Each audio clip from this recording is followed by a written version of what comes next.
Welcome to Bookbird. સ્વાગત છે બુકબર્ડમાં. આજના સેશનની અંદર આપણે અભ્યાસ કરશું ભારતના અગત્યના પર્વતોની માહિતી. તો જુદા જુદા પર્વતોથી આપણે પરિચિત થઈએ, પર્વતની વ્યાખ્યા શું કરી શકીએ, આપણે પર્વત કઈ રીતે આપણને ઉપયોગી બને છે, એ દરેક બાબતને આપણે તલસ્પર્શી અભ્યાસ જોઈએ.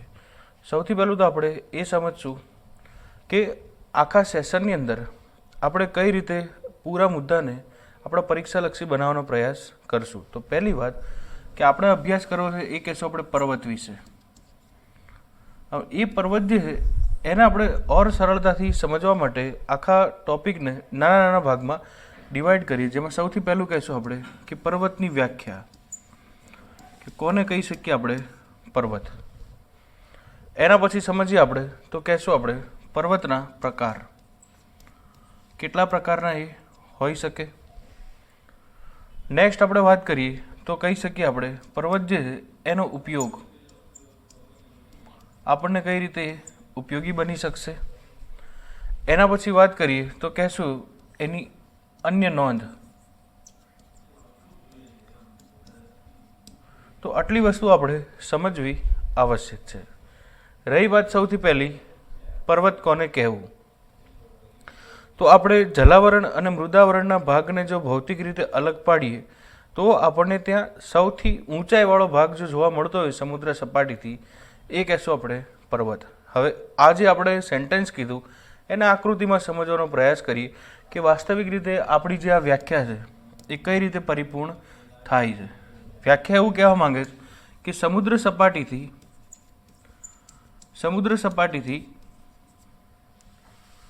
900 મીટર કે તેથી વધુ ઊંચાઈવાળો વિસ્તાર, આ જે કોઈ પ્રદેશ હોય છે એને તમે વિસ્તાર પણ કહી શકો, એ વિસ્તારને આપણે શું કહી શકીએ, પર્વત કહી શકીએ. આ આપણે એની એક ભૌતિક વ્યાખ્યા બાંધી કહેવાશે. હવે આ જ વસ્તુને આપણે મેપમાં સમજવાનો પ્રયાસ કરીએ. માની લઈએ આપણે કે ભૌગોલિક વિતરણ આપણે સમજીએ તો એમાં સૌથી ઊંચાઈવાળો કોઈ વિસ્તાર જે હોય છે એને આપણે શું કહેશું, પર્વત કહેશું. પણ એ પર્વત જે છે એ ધીમે ધીમે આગળ જતાં એની ઊંચાઈ ઘટતી પણ જશે, કોઈ જગ્યાએ આગળ જઈને સમતલ મેદાન પણ બનશે અને આગળ જતાં એ સમુદ્ર સાથે ભળી જશે. એટલે આપણે કહી શકીએ કે જો સમુદ્રની સપાટી આપણે નક્કી કરીએ, માની લઈએ કે આ જગ્યાએ આપણને સમુદ્રની સપાટી જોવા મળે છે, તો આ સમુદ્ર સપાટીથી જો ઊંચાઈ નક્કી કરીએ આપણે તો સૌથી વધુ ઊંચો જે ભાગ છે એ જ ભાગ આપણા માટે શું થઈ ગઈ, આપણી વ્યાખ્યા થઈ ગઈ. તો આને આપણે કહી દઈએ હાલ પૂરતું સમુદ્રની સપાટી. અને એ સમુદ્ર સપાટીથી જ્યારે આપણે ઊંચાઈ નક્કી કરશું, માની લઈએ કે આ સમુદ્ર સપાટી છે ત્યાંથી આપણે ઊંચાઈ બાંધીએ તો જો અહીં આપણે જોઈ શકીએ કે એ ઊંચાઈ જે છે અહીં નોંધાય છે આપણને. એટલે કીધું આપણે ડેફિનેશનમાં કે સમુદ્ર સપાટીથી ઊંચાઈ આપણે નક્કી કરીને એ ઊંચાઈમાં 900 મીટર જેટલી ઊંચાઈ આવે તો એ વિસ્તાર જે છે એને આપણે ભૌગોલિક રીતે શું કહેશું, પર્વત કહેશું. તો આ તો આપણે એની એક બેસિકલ માહિતી સમજ્યા, પણ આપણે યાદ રાખશું કે એ ભૌગોલિક રીતે બે ભાગમાં વિભાજિત પડતું ક્ષેત્ર, જેને આપણે કહેશું એક વિસ્તારને જલાવરણ, જ્યાં આપણને સમુદ્ર જોવા મળે છે, ઓકે, અને આ બાજુનો વિસ્તાર જે છે એ કહેશું આપણે મૃદાવરણ, અને એ મૃદાવરણના પણ ભૌતિક ભાગમાં આવેલું સૌથી ઊંચું ક્ષેત્ર જેને આપણે પર્વત કહીએ છીએ. તો પર્વતને ભણતા પહેલાં એની આપણે બેસિક રૂપરેખાથી પરિચિત થયા. હવે એ સમજીએ આપણે કે આ જે પર્વત છે એ શું માત્ર આવો જ પર્વત હશે, આને આપણે પર્વત કહીએ છીએ? તો ના, એના જુદા જુદા પ્રકારો રહેલા છે. જેમ કે આપણે સાહિત્યની અંદર વાંચીએ ઘણી વખત કે ગેડ પર્વત, ખંડ પર્વત, જ્વાળામુખીથી બનતો પર્વત. તો આને આપણે શું કહીશું, પર્વતના વિવિધ પ્રકારો. તો આપણે એને સમજવાનો પ્રયાસ કરીએ કે જ્યારે પર્વતના પ્રકારની વાત આવે ત્યારે કેટલા પ્રકાર એની અંદર આપણે નોંધી શકીએ. જેમાં સૌથી પહેલી વાત કરીએ આપણે તો કહેશું ગેડ પર્વત. ઇંગ્લિશમાં આપણે એને કહેશું ફોલ્ડેડ માઉન્ટેન. મતલબ કે જેમ ઇસ્ત્રી કરેલા કપડાની અંદર જેમ સળ પડી હોય છે, એક્ઝામ્પલ તરીકે વાત કરીએ આપણે તો આ મુજબની વાત કે પર્વતની રચના જે છે એ આપણને આવી જોવા મળશે. તો આને શું કહેશું આપણે, ફોલ્ડેડ માઉન્ટેન કહેશું. આ સૌથી પહેલો પ્રકાર. જો ફોલ્ડેડ માઉન્ટેનના ઉદાહરણની વાત આવે આપણી પાસે તો આપણે કહી શકીએ હિમાલય પણ એનું ઉદાહરણ છે, અરવલ્લી પણ એનું ઉદાહરણ છે. ઓકે, તો એ ઉદાહરણના ભાગરૂપે અહીંયા નોંધી શકીએ આપણે. એક કહેશું હિમાલય અને એકને કહેશું આપણે અરવલ્લી. અને એ હિમાલય અને અરવલ્લીની અન્ય વિશેષતા પણ છે કે હિમાલય જે છે એ સૌથી વધુ ભૌગોલિક વિસ્તારમાં આવેલો પર્વત કહેશું આપણે, 2400 કિલોમીટરમાં ફેલાયેલો વિસ્તાર કહેશું આપણે એનો.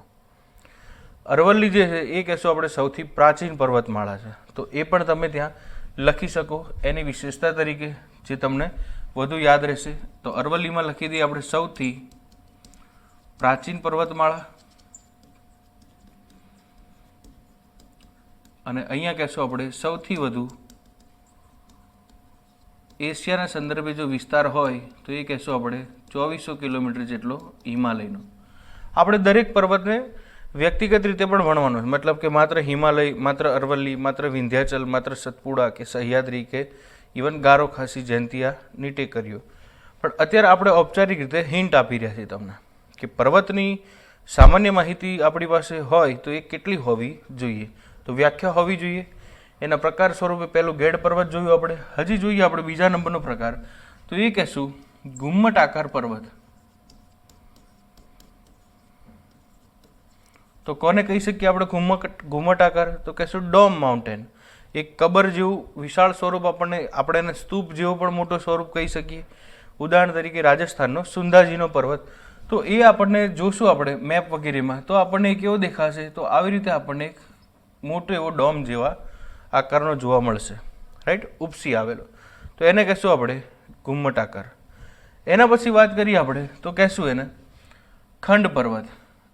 જે ત્રીજા નંબરનો પ્રકાર આપણે કહેશું એ કહેવાશે ખંડ પર્વત, કે એક જ પર્વત હોય પણ એના બે જુદા જુદા ભાગ થયેલા જોવા મળશે આપણને આવી રીતે.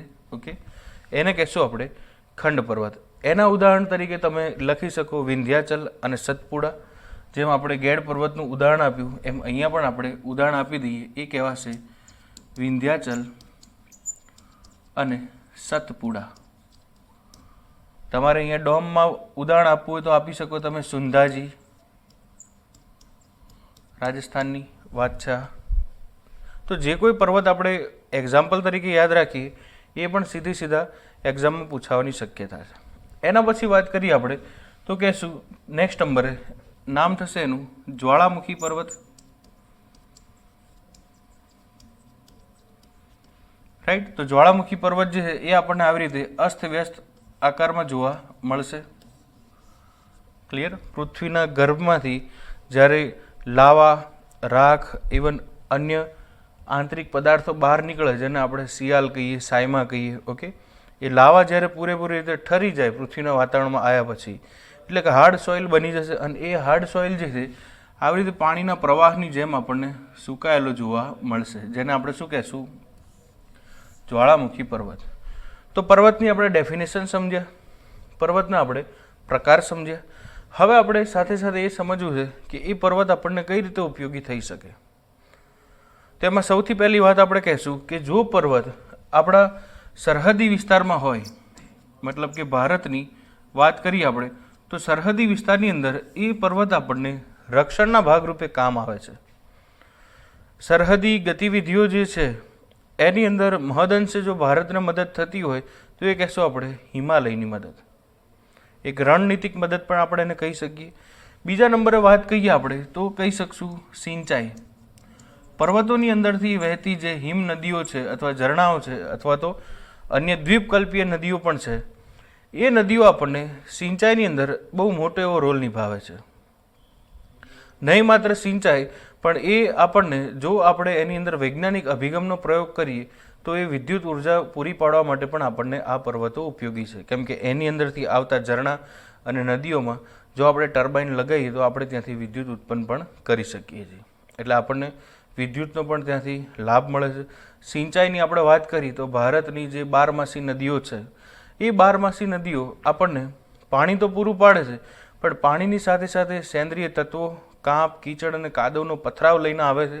ખદર અને બંગરની જે ફળદ્રુપ જમીનો બને છે એના ભાગરૂપે આપણે ખેતી પણ કરી શકીએ છીએ અને ભારતની ખાદ્યાન્ન જે માંગ છે એમાં પણ આપણે ખરા ઉતરી શકીએ છીએ. બીજા નંબરે વાત કરીએ તો જો ત્યાં ખનન પ્રક્રિયાને જો હાથ ધરવામાં આવશે તો આપણે કહેશું કે ખનનના માધ્યમથી પર્વતના ગર્ભમાં રહેલી ખનિજો સુધીની પણ આપણી પહોંચ વધશે. રાઈટ. એટલે આપણે કહેશું ખનિજના ભંડારણ તરીકે પણ આપણે પર્વતને ઉપયોગમાં લઈ શકીએ. ઉદાહરણ તરીકે વાત કરીએ આપણે તો બિહાર અને ઝારખંડની જે ઉચ્ચ પ્રદેશવાળી જગ્યા છે ત્યાંથી આપણને વિશાળ પ્રમાણમાં કોલસો મળી આવે છે, પણ ત્યાં ખનન વગેરે કરવું એ પણ આવશ્યક છે. એના પછી વાત કરીએ તો એ પર્વતીય વિસ્તારની અંદરથી આપણને નોંધપાત્ર ઔષધિઓ પણ મળવાની શક્યતા રહેલી છે, જે સીધા કોઈ બીમારીમાં પણ આપણે પ્રયોગ કરી શકીએ અને એની અંદર આપણે વૈજ્ઞાનિક અભિગમ જોડીને ત્યાં આપણે મેડિસિન પણ ડેવલપ કરી શકીએ છીએ. તો અહીંથી આપણે સમજી શકીએ કે પર્વત જે છે આપણને એક રણનીતિક મહત્વ પણ મદદ કરે છે, સાથે સાથે સિંચાઈ અને વિદ્યુત ઉર્જા પણ પૂરી પાડવામાં નિર્ણાયક ભૂમિકા નિભાવે, સાથે સાથે ખનિજનું ખનન પણ આપણે ત્યાંથી કરી શકીએ. અને નેક્સ્ટ નંબર કહેશું આપણે ત્યાંથી વિવિધ પ્રકારની જીવોની વિવિધતા પણ જોવા મળે છે અને ચોક્કસ ઔષધિઓ પણ આપણને પૂરી પાડે છે, જે આપણે બીમારીના સમાધાનમાં અથવા તો અન્ય પ્રયોગમાં લઈ શકીએ છીએ. તો આ કહેશું આપણે એનું અગત્યની ઉપયોગની વાત. હવે આપણે એ સમજીએ કે ભારતના સંદર્ભે જો પર્વતની વાત આવે તો કયા કયા પર્વત આપણે ભણવા આવશ્યક છે એ સમજી લઈએ. એટલે આપણે અહીંથી એક એવી વાત સમજવાનો પ્રયાસ કરશું કે નકશાના અનુસાર કયો માઉન્ટેન છે, ક્યાં આવેલો છે, આપણે દર્શાવવાનો થાય કે સમજાવવાનો થાય ઇવન તો પણ આપણે એને સમજાવી શકીએ. એટલે પહેલાં આપણે એક મેપ સમજશું કે એની અંદર કયો પર્વત ક્યાં આવેલો છે, પછી એક એક પર્વતને આપણે અભ્યાસ કરશું. એક્ઝામ્પલ તરીકે વાત કરીએ આપણે તો જો આને આપણે કહીએ કે માની લઈએ કે આ આપણું એક ભારત છે.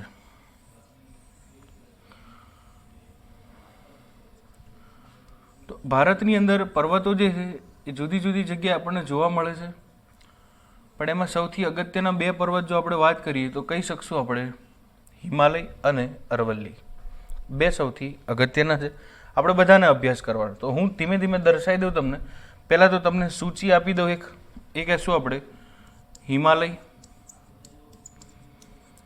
તો હિમાલયને આપણે દર્શાવો છે તો ક્યાં હશે હિમાલય? તો અહીં કહેશું આપણે કે પામીર ગ્રંથિથી શરૂઆત થશે હિમાલયની અને એ હિમાલય આપણને છેક મ્યાનમાર સુધી જોવા મળશે. એટલે આ વિસ્તાર જે છે ત્યાં કહેશું આપણે મ્યાનમાર. ઓકે. અને અહીંયા આપણે કહેશું એ જોવા મળશે આપણને તાજિકિસ્તાન. તાજિકિસ્તાન અહીંથી શરૂ થશે. ઓકે. અને જોવા મળશે મ્યાનમાર સુધી. એટલે આપણે ભૌગોલિક રીતે જો વાત કરીએ તો હિમાલયનો વિસ્તાર 2400 કિલોમીટર ફેલાયેલો છે. એના પછી બીજા નંબરે સમજીએ આપણે તો સૂચિની અંદર પહેલા નંબરે આપણે નોંધી દીધું, એ કહેશું આપણે હિમાલય. હવે આપણે બીજા નંબરે સમજવું છે, એનું નામ આપણે આપશું અરવલ્લી. તો અરવલ્લી જે એ આપણે કહેશું ગુજરાતની અંદર ઉત્તરેથી શરૂ થશે, રાજસ્થાનથી દિલ્હી અને એની અસર જે છે એ હરિયાણામાં પણ જોવા મળશે. તો આને આપણે નામ આપશું, એ કહેશું અરવલ્લી. તો ભૌગોલિક રીતે અરવલ્લી જે છે એ પોતે 800થી વધુ કિલોમીટરની લંબાઈ ધરાવે છે. ભારતની અંદર એની અસર 5 રાજ્યોમાં જોવા મળે છે. અને આ અરવલ્લી જે છે એને કહેશું આપણે વિશ્વની સૌથી પ્રાચીન પર્વતમાળા.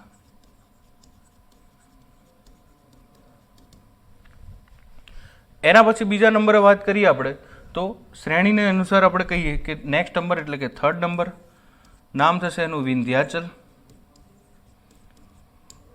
અને વિંધ્યાચલને જો આપણે દર્શાવવો હોય તો આપણે કહીએ ગુજરાત અને મધ્યપ્રદેશના સરહદી વિસ્તારમાં આપણને જોવા મળશે.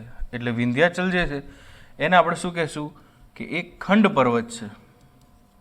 પર્વતોના પ્રકારના સંદર્ભે આપણે વાત કરીને આવ્યા ત્યારે વિંધ્યાચલને કયો નામ લખશું આપણે? ખંડ પર્વત. રાઈટ. સૂચિના અનુસાર જો નેક્સ્ટ વાત કરીએ તો કહેશું આપણે આગળ આવશે એનું નામ થશે સતપુડા. સતપુડા વાસ્તવિક રીતે સહ્યાદ્રીનો પણ આપણે ભાગ કહેવાય તો કહી શકીએ અને વિંધ્યાચલમાંથી છૂટો પડેલો ભાગ કહેવાય તો પણ કહી શકીએ. અહીંયા આવેલું છે સતપુડા. હમણાં હું તમને દરેક પર્વત જે છે એ મેપમાં પણ બતાવું છું. ઓકે. તો આપણે આ સતપુડાને શું કહી દઈશું? ખંડ પર્વત. અને એ બંનેની વચ્ચેથી જ તે આપણને જો નદીનું વહેણ જોવા મળતું હોય તો એવી નદીનું નામ આપણે કહેશું નર્મદા. રાઈટ. તો આપણે અહીંયાથી ઓરલી કહી શકીએ કે નર્મદા નદીનું વહેણ જે છે એ કયા બે પર્વત વચ્ચેથી થઈ રહ્યું છે. તો આપણા પાસે જવાબ પણ હાજર છે. હવે ઉપરની બાજુ જે છે એનું નામ આપણે શું કહેશું? વિંધ્યાચલ. અને નીચેની બાજુ જે છે એ શું કહેશું આપણે? સતપુડા. એટલે આપણે એ પણ યાદ રાખશું, જો કથનના અનુસાર પૂછે નર્મદાની દક્ષિણે રહેલો પર્વત અને નર્મદાની ઉત્તરે રહેલો પર્વત, તો કથનવાળું પણ આપણું સોલ્યુશન છે એ મળી જાય. નેક્સ્ટ આપણે વાત કરીએ તો સૂચિની અંદર આગળ નોટ કરશું આપણે, એ કહેશું સહ્યાદ્રી.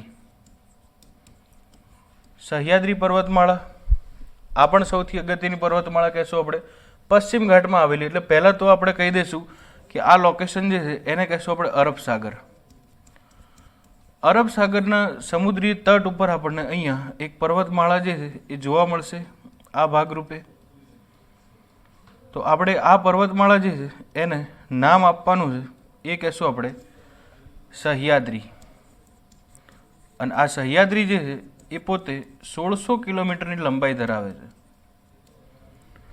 1600 કિલોમીટર લંબાઈ સહ્યાદ્રી પર્વતમાળા. પણ એ સહ્યાદ્રી પર્વતમાળા જે છે એ ભારતના કેટલા રાજ્યોને અસર કરે છે એ પણ આપણે ઔપચારિક રીતે સમજવું જરૂરી છે. એક્ઝામ્પલ તરીકે વાત કરીએ તો જો પહેલા નંબરનું રાજ્ય પૂછાય તો આપણે કહી શકીએ એને ગુજરાત. ગુજરાતના દક્ષિણ ભાગમાં સહ્યાદ્રીની અસર જોવા મળે છે. બીજા નંબરે કહી શકીએ આપણે મહારાષ્ટ્ર. નેક્સ્ટ આપણે કહેશું ગોવા. એના પછી કહેશું કર્ણાટક. પછી કહેશું આપણે કેરળ. અને નેક્સ્ટ નંબર કહેશું આપણે તમિલનાડુ.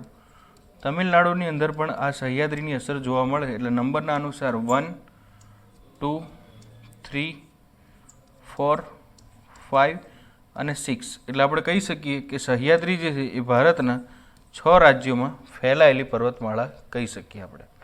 હમણાં આપણે એની અગત્યની ટેકરીઓની પણ વાત કરીએ અને એની અન્ય બાબત પણ સમજીએ. પણ કહેશું આપણે સહ્યાદ્રી અને અરબ સાગરનો જ્યાં સંગમ થાય છે એ તટીય વિસ્તારને આપણે નામ આપેલું છે, એ કહેશું આપણે પશ્ચિમ ઘાટ.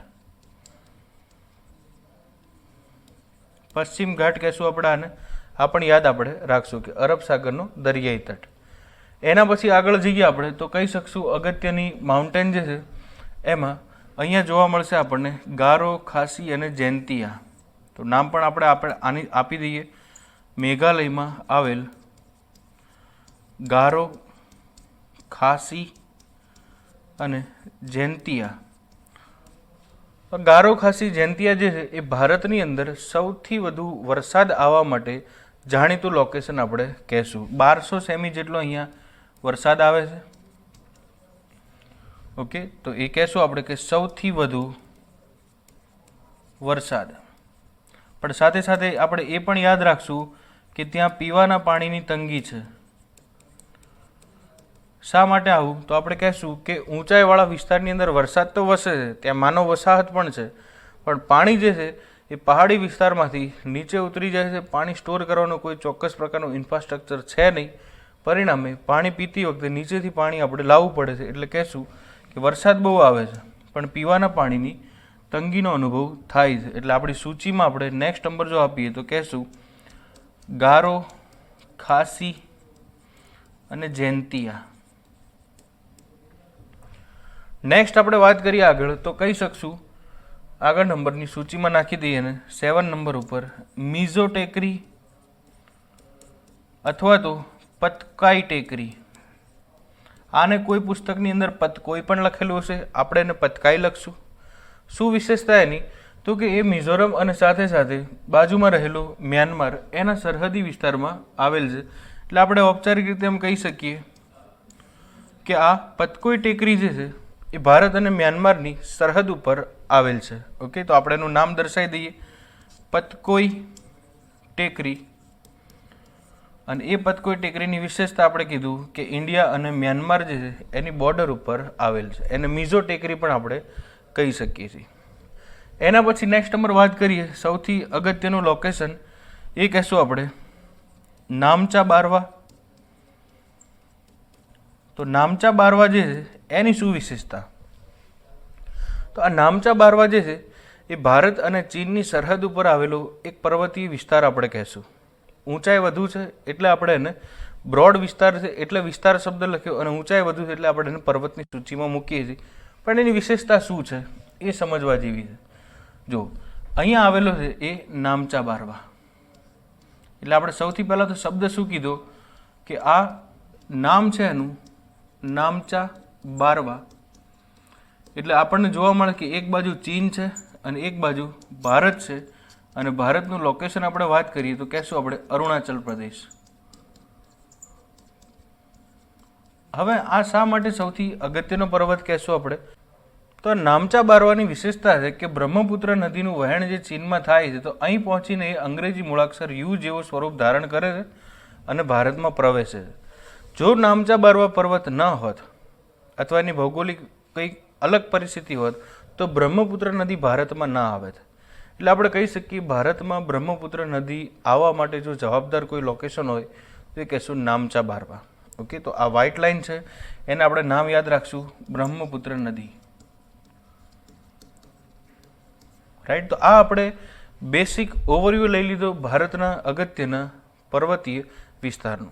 હવે આપણે એક એક પર્વતને અભ્યાસ કરીએ. પર્વતોના સંદર્ભે જો આપણે વાત કરીએ તો સૌથી પહેલી આપણી સૂચિમાં આપણે જેને દર્શાવ્યો હતો એ કહેશું આપણે હિમાલય પર્વત. સ્પર્ધાત્મક પરીક્ષાના સંદર્ભે જો હિમાલય પર્વતની વાત કરીએ તો આપણને હિમાલયના ઉપનામથી લઈને હિમાલયમાંથી મળતી આવતી ઔષધિઓ સુધીના દરેક પ્રશ્નો પૂછાવાની શક્યતા રહેલી છે. એટલે આપણે અહીંયા જોશું સૌથી પહેલાં તો હિમાલયનું ઉપનામ શું છે. એ ઉપનામની અંદર એને પ્રાચીન સમયે ટેથીસ સાગર પણ કહેવાતો હતો. એને નેપાળની અંદર સાગર માથા, ઇવન તિબેટની અંદર ચોમો લંગમા અથવા તો ચોટી નંબર 15 એમ જ ક્રાયોસ્ફિયરના નામથી પણ ઓળખાય છે. આટલા બધા હિમાલયના નામ છે. એના પછી જો વાત કરીએ આપણે તો કહેશું કે હિમાલયનું ક્ષેત્રફળ દક્ષિણ એશિયાની અંદર જો વાત કરીએ આપણે તો અંદાજિત 7 દેશોમાં ફેલાયેલો છે જ્યાં એની સીધી અસર જોવા મળે છે, જેમાં તાજિકિસ્તાન, અફઘાનિસ્તાન, પાકિસ્તાન, ભારત, ચીન, ઇવન વાત કરીએ તિબેટ, નેપાળ, ભૂટાન કે બાંગ્લાદેશ, અને વાત કરીએ તો મ્યાનમાર. તો આની અંદર બાંગ્લાદેશને થોડી નહિવત અસર જોવા મળે છે, પણ બાકી જોઈએ આપણે તો સીધી આ હિમાલયની અસર જોવા મળે છે. એ ચાહે પર્વતના સ્વરૂપે હોય કે એમાંથી વહેતી નદીઓના સ્વરૂપે હોય. બીજા નંબરે જો વાત કરીએ તો હિમાલય જે છે એની પોતાની એક આગવી વિશેષતા છે જેને આપણે કહેશું ગેડ પર્વત. એ ગેડ પર્વતના કારણે તે આપણને ત્યાંથી સાઇબેરિયાના જે પવનો આવી રહ્યા છે એ અથડાઈ જાય છે ને એ મહદઅંશે ઓછા થઈને ભારતમાં પ્રવેશે છે. પરિણામે આપણે એને ભારતની આબોહવાનો વિભાજક પણ કહીએ છીએ. ભારતની અંદર 12 નદીઓના વહેણ માટે પણ હિમાલય જે છે એ મહત્વની ભૂમિકા નિભાવે છે, જેમાં આપણે વાત કરીએ સિંધુ, ગંગા, યમુના કે બ્રહ્મપુત્ર જેવી મોટી નદીઓ પણ આ હિમાલયના કારણે ભારતમાં આવે છે. અને એના જ કારણે ભારતની અંદર સિંચાઈ જે છે એ શક્ય બને છે. પરિણામના ભાગ સ્વરૂપે ભારતની અંદર સિંધુના મેદાન, ગંગા ખીણના મેદાન કે બ્રહ્મપુત્ર ખીણના મેદાનોની રચના થાય છે. તો અહીંથી આપણે કહેશું કે આ હિમાલય જે છે એ પોતે એક આગવું સાંસ્કૃતિક વારસો લઈને પણ બેઠો છે. એની અંદર આપણને જીવોની વિવિધતા પણ જોવા મળે છે.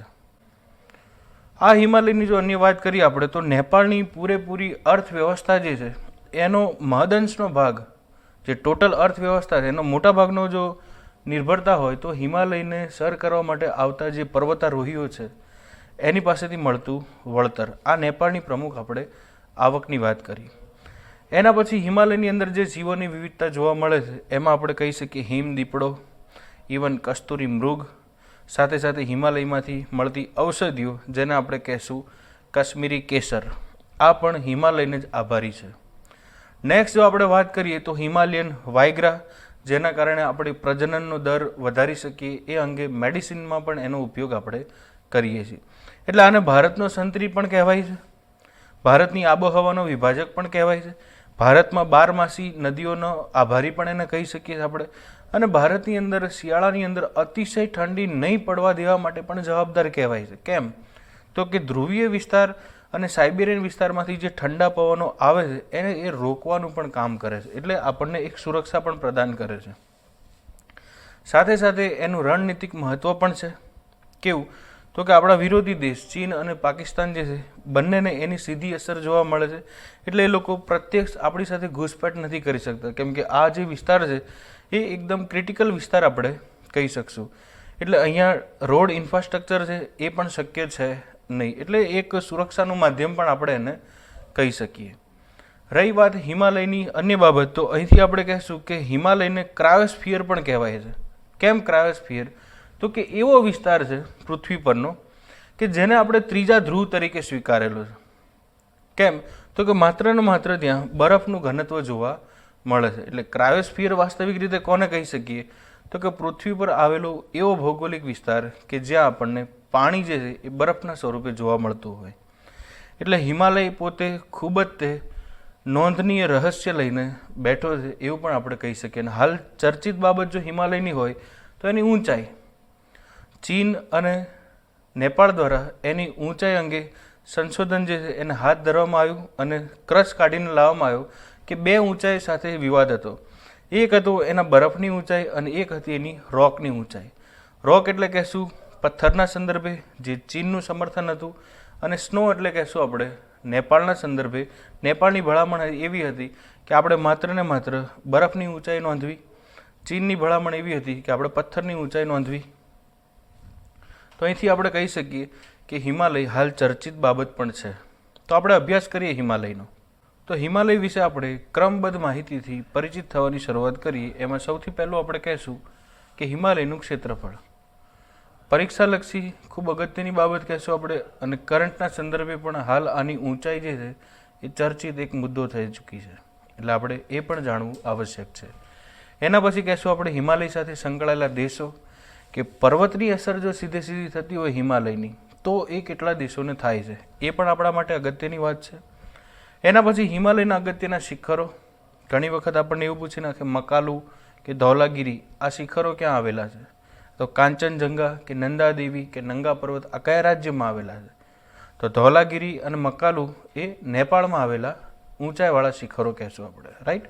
તો આપણને એ શિખરોના નામ પણ ખબર હોવી આવશ્યક છે. એના પછી હિમાલયનું ભૌગોલિક વર્ગીકરણ.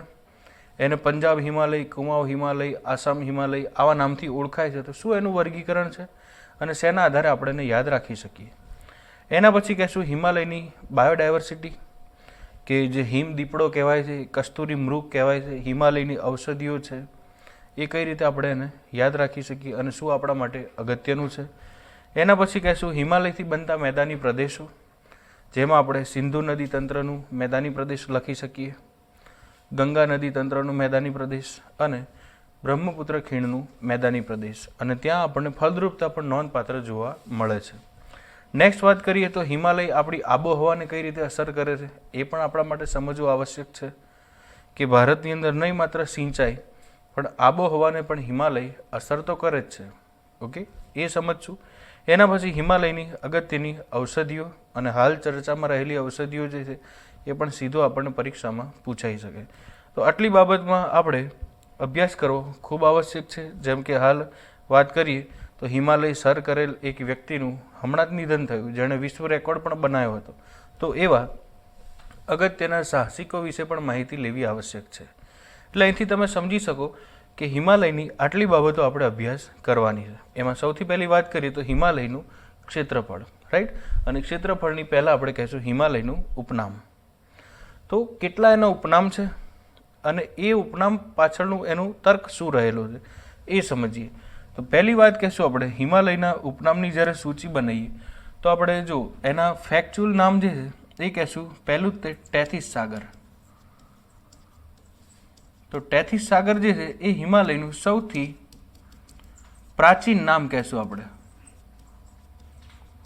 અને આ ટેથિસ સાગરનું જે નામકરણ જે છે હિમાલયનું એ ક્યાંથી થયું હતું તો આપણે કહેશું કે પૃથ્વીના ઉત્પત્તિનો જે સિદ્ધાંત છે, જેને આપણે ખંડ પ્રવાહનનો સિદ્ધાંત કહીએ છીએ, એ સમય દરમિયાન પેન્જિયા નામના ભૂભાગનો એક ભાગ કહેશું આ ટેથિસ સાગરને. ઓકે, એટલે આપણે શબ્દ વાપર્યો સૌથી પ્રાચીન. એના પછી કહેશું એક નામ છે એ કહેવાશે સાગરમાથા. અને સાગરમાથા જે છે એ કહેશું આપણે નેપાળમાં હિમાલયનું નામ છે. એના પછી કહેશું આપણે ચોમોલંગમાં. આ કહેશું આપણે તિબેટમાં હિમાલયનું નામ છે. અને એના પછી કહેશું હિમાલયને ક્રાયોસ્ફિયર તરીકે પણ આપણે ઓળખી શકીએ. ક્રાયોસ્ફિયરની વ્યાખ્યા મેં હમણાં થોડી વાર પહેલાં તમને કીધી કે પૃથ્વી પર આવેલું એવું લોકેશન કે જ્યાં પાણી બરફ સ્વરૂપે જોવા મળતું હોય. અને હિમાલયની ઊંચાઈનું જ્યારે માપવાની શરૂઆત થઈ ત્યારે સૌથી પહેલી જો ઊંચાઈ ડિક્લેર કરી હોય તો એ કહેશું આપણે ચોટી નંબર 15, જેને પીક 15 પણ કહેવાય છે. આ પણ હિમાલયનું એક નામ જ કહેશું, કેમ કે એનો જે ભાગ છે ચોટી નંબર 15 પણ આપણે એને કહી શકીએ. તો અહીંથી તમે જોઈ શકો કે હિમાલયને ટેથીસ સાગર પણ કહેવાય છે. એ હિમાલયને સાગરમાથા, ઇવન ચોમોલંગમાં ક્રાયોસ્ફિયર કે ચોટી નંબર 15 કે સાથે સાથે એની સૌથી ઊંચાઈના અનુસાર એને માઉન્ટ એવરેસ્ટ પણ કહેવાય છે. તો એટલા એના અગત્યના નામ છે જે આપણે સૌથી પહેલાં યાદ રાખવા આવશ્યક છે. તો ઉપનામની વાત કરીએ તો જો ભારતની આબોહવાનો વિભાજક પણ એને કહેવાય છે. એ પણ આપણે એની એક ઓળખ તરીકે જ યાદ રાખશું. કેમ આબોહવાનો વિભાજક? તો ભારતની અંદર જ્યારે પણ આ શિયાળાનો માહોલ ઊભો થાય ત્યારે હિમાલય એક નિર્ણાયક ભૂમિકા નિભાવે છે. જેમ કે આપણે વાત કરીએ તો ભારતની અંદર હિમાલય જે છે એ આપણે સમજીએ કે આ ભારતની ભૂ આકૃતિ છે. એ ભૂ આકૃતિના સંદર્ભે જો આપણે દિશાની વાત કરીએ તો હિમાલય ભૌગોલિક રીતે જોવા મળે છે આપણને ઈશાન ખૂણે. આને આપણે સમજી લઈએ ભારતની ઈશાન દિશા, રાઈટ. તો દિશાના ખૂણાથી તો આ પરિચિત છો જ તે. આને કહેશું આપણે અગ્નિ, આને કહેશું આપણે નૈઋત્ય, અને આ કહેશું આપણે વાયવ્ય. ઓકે. અને એ સિવાય આને ઉત્તર કહેશું, આને દક્ષિણ કહેશું, આને પૂર્વ કહેશું અને આને પશ્ચિમ કહેશું. તો હવે તમે સમજી ગયા કે હિમાલય ભૌગોલિક રીતે ક્યાં આવેલ છે. તો આપણે કહેશું કે એ આવેલું છે અહીંયા ઈશાન દિશામાં. ઓકે. તો જ્યારે પણ પૃથ્વીનું ભ્રમણ થાય એ સમય દરમિયાન હવા જે છે એ આપણને અહીંથી આવતી જોવા મળે છે. ઓકે. અને આ વિસ્તાર જે છે હિમાલયની પણ ઉત્તરનો વિસ્તાર, એ કેવું કહેશું આપણે સાઇબેરિયન પ્રદેશ, અને સાથે સાથે એને ધ્રુવીય પ્રદેશ પણ કહેવાય છે. તો ધ્રુવીય પ્રદેશ જે છે એ ધ્રુવીય પ્રદેશમાંથી ઠંડી હવાની લહેરો જે છે એ ઈશાન ખૂણેથી આવે છે. પરિણામે એ ભારતની આબોહવાને સીધી અસર કરે છે. એટલે આપણે આબોહવાનો નિર્ણાયક અને આબોહવાનો વિભાજક આવા બે નામથી એને ઓળખીએ છીએ. એટલે આ તમારે યાદ રાખવું આવશ્યક છે. એને પછી કહેશું ત્રીજો ધ્રુવ. હિમાલયને ત્રીજો ધ્રુવ પણ કહેવાય છે. એવું શા માટે? તો કે જો એક ધ્રુવને આપણે એન્ટાર્કટિક કહીએ છીએ અને બીજા ધ્રુવને આપણે આર્કટિક કહીએ છીએ. પૃથ્વીના બંને છેડે જે બરફવાળો ભાગ જોવા મળે છે એને આપણે બે ધ્રુવ કહીએ છીએ. પણ આ એક એવો ભાગ છે કે જ્યાં આપણને બરફ જોવા મળે છે અને એ બરફ સતત છે, એટલે આપણે એને ત્રીજો ધ્રુવ કહીએ છીએ. તો આ નામ પણ યાદ રાખવું આવશ્યક છે. અને એ બરફ ઉપર સૂર્યના કિરણો જાય ત્યારે તે 12માસી નદીઓનો ઉદ્ગમ જોવા મળે છે. નેક્સ્ટ આપણે જઈએ તો ચોમોલંગમાં, જેને બરફની દેવી પણ આપણે કીધું હમણાં, રાઈટ. અહીંયા આપણે જોઈને આવ્યા કે ચોમોલંગમાં નામ જે છે એનો પ્રયોગ ક્યાં થાય છે? તો આપણે કહેશું તિબેટમાં. એના પછી સાગરમાથા, આ પણ આપણે વાત કરી કે એને બ્રહ્માંડની દેવી તરીકે ક્યાં લખાય છે? એ કહેશું આપણે નેપાળમાં. નેપાળની પૂરેપૂરી અર્થવ્યવસ્થાનું નિર્ભર હોય તો આપણે શું કહેશું? પર્યટન ક્ષેત્ર. ઓકે. મંદિરોનું ઘનત્વ પણ ત્યાં વધારે જોવા મળે છે અને પર્વતારોહીઓની આવાજાહી પણ ત્યાં વધુ નોંધાય છે. એના પછી કહેશું ટેથીસ સાગર, આ પ્રાચીન નામ છે એનું. નેક્સ્ટ આપણે કહીએ તો ચોટી નંબર 15 અથવા તો 15. આ સૌથી પહેલી હિમાલયની ઊંચાઈની જ્યારે નોંધણી થઈ ત્યારે આ ચોટી નંબર 15ને ઊંચી પીક માનવામાં આવી હતી. પણ હાલ આપણે કહેશું કે હિમાલય જે છે એની સૌથી ઊંચી જો ચોટી હોય તો એ કહેવાશે માઉન્ટ એવરેસ્ટ. એની અંદર 0.86 મીટરનો હાલ વધારો થયો છે. એટલે જ્યારે આપણે હિમાલયની ઊંચાઈની વાત કરીએ ત્યારે હવે એની નવી ઊંચાઈ જે છે એ કહેશું આપણે 8848.86 મીટર ઊંચાઈ. ઓકે. અત્યાર સુધી 8848 લખાતી હતી મીટરના સંદર્ભે, પણ હવે 0.86 આપણે એડ કરશું. તો આ આપણે પરિચિત થયા એના નામોથી. અને નામની સાથે સાથે એક સ્વરૂપ પણ યાદ રાખશું જે કહેવાશે ક્રાયોસ્ફિયર, બરફનું આવરણ પણ આપણે એને કહી શકીએ.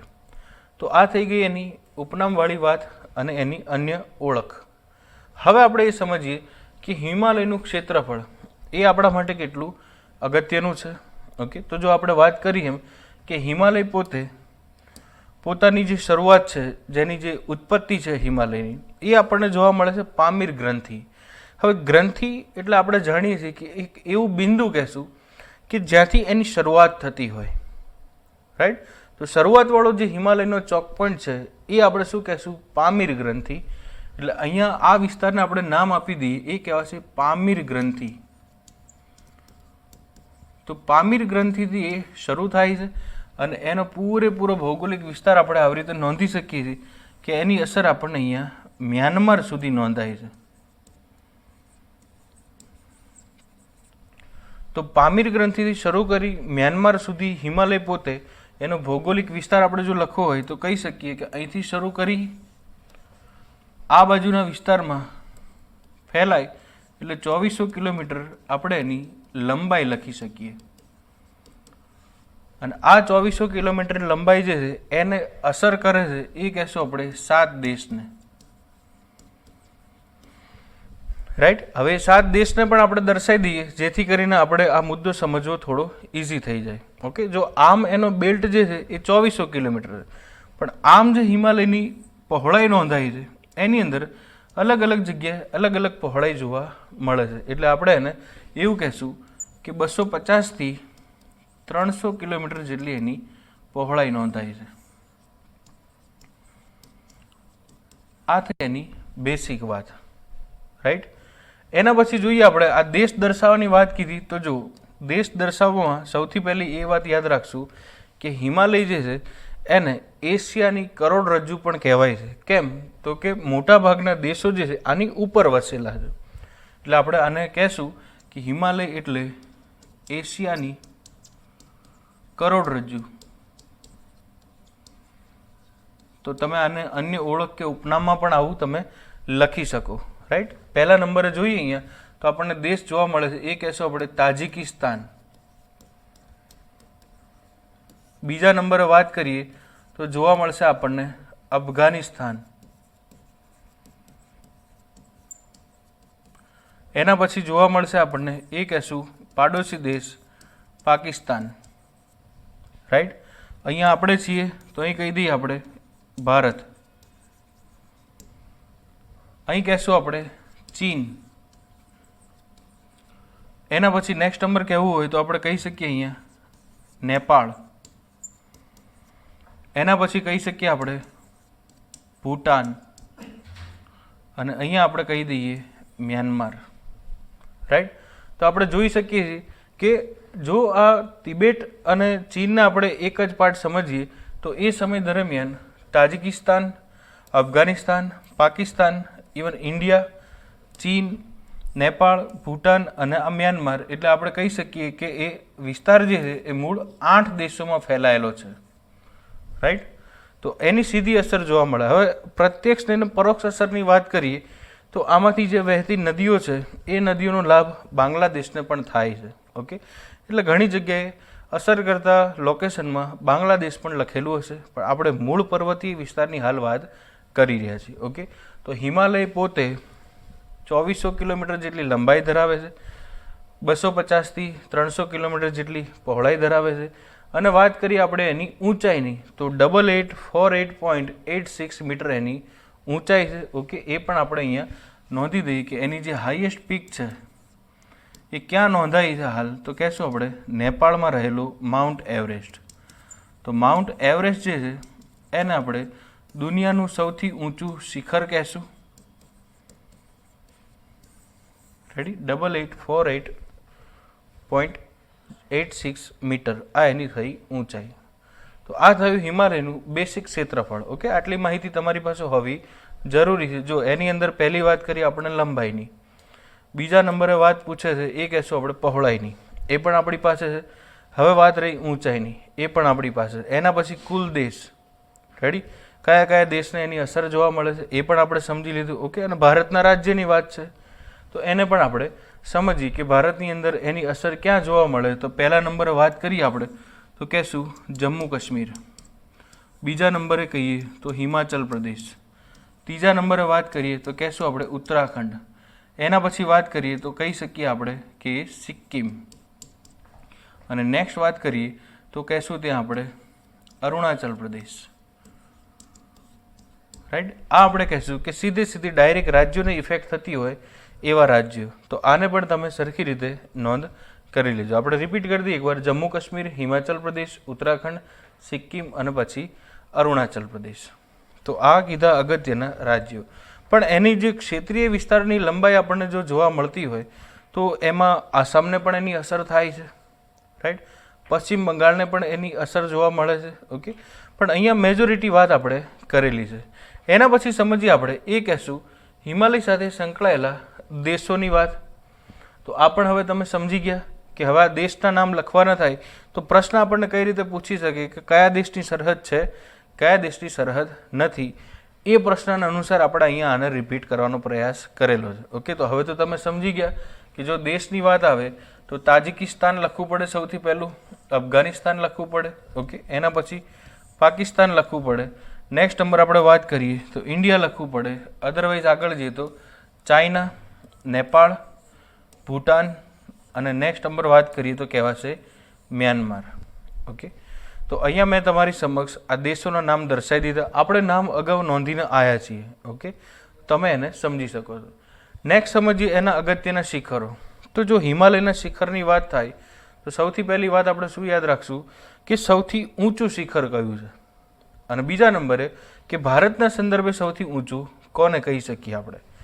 તો જો શિખરની વાત થાય એમાં વાત થતી હોય સૌથી ઊંચું શિખર, અને બીજા નંબરે કહીએ આપણે ભારતના સંદર્ભે સૌથી ઊંચું શિખર. તો આ બંને વાત અલગ અલગ થઈ રહી છે. ઓકે, એટલે બંનેનો જવાબ સેમ થવો જોઈએ નહીં, એ સમજવાનો પ્રયાસ કરજો તમે. પહેલી વાત કે સૌથી ઊંચા શિખરની વાત આવે ત્યાં આપણે લખી શકીએ માઉન્ટ એવરેસ્ટ. તો આ માઉન્ટ એવરેસ્ટ જે છે એની ઊંચાઈ કહેશું આપણે 8848.86. આટલા મીટર એની ઊંચાઈ નોંધાઈ છે. ઓકે, હાલમાં વાત કરીએ આપણે તો ચીન અને નેપાળ દ્વારા એની ઊંચાઈની ફરીથી નોંધણી અને આકારણી કરવામાં આવી. પણ જ્યારે ભારતના સંદર્ભે વાત આવે તો આપણે કહેશું કે ભારતમાં બે લોકેશન આપણે કહી શકીએ. એક કહેશું આપણે કાંચનજંગા. પણ શબ્દ પહેલાં સરખી રીતે સમજી લેજો. કાંચનજંગા જે છે એ સિક્કિમમાં આવેલ ઊંચી ટેકરી કહેશું આપણે, અને સિક્કિમ એ ભારતનું એક રાજ્ય છે. અને બીજી વિશેષતા કે જે જૂની 100 રૂપિયાની નોટ હતી એનું ચિહ્ન પણ આપણને ફોટાના સ્વરૂપે પાછળ જોવા મળે છે. હિમાલયની ટેકરી એ કાંચનજંગાની જ ઇમેજ છે.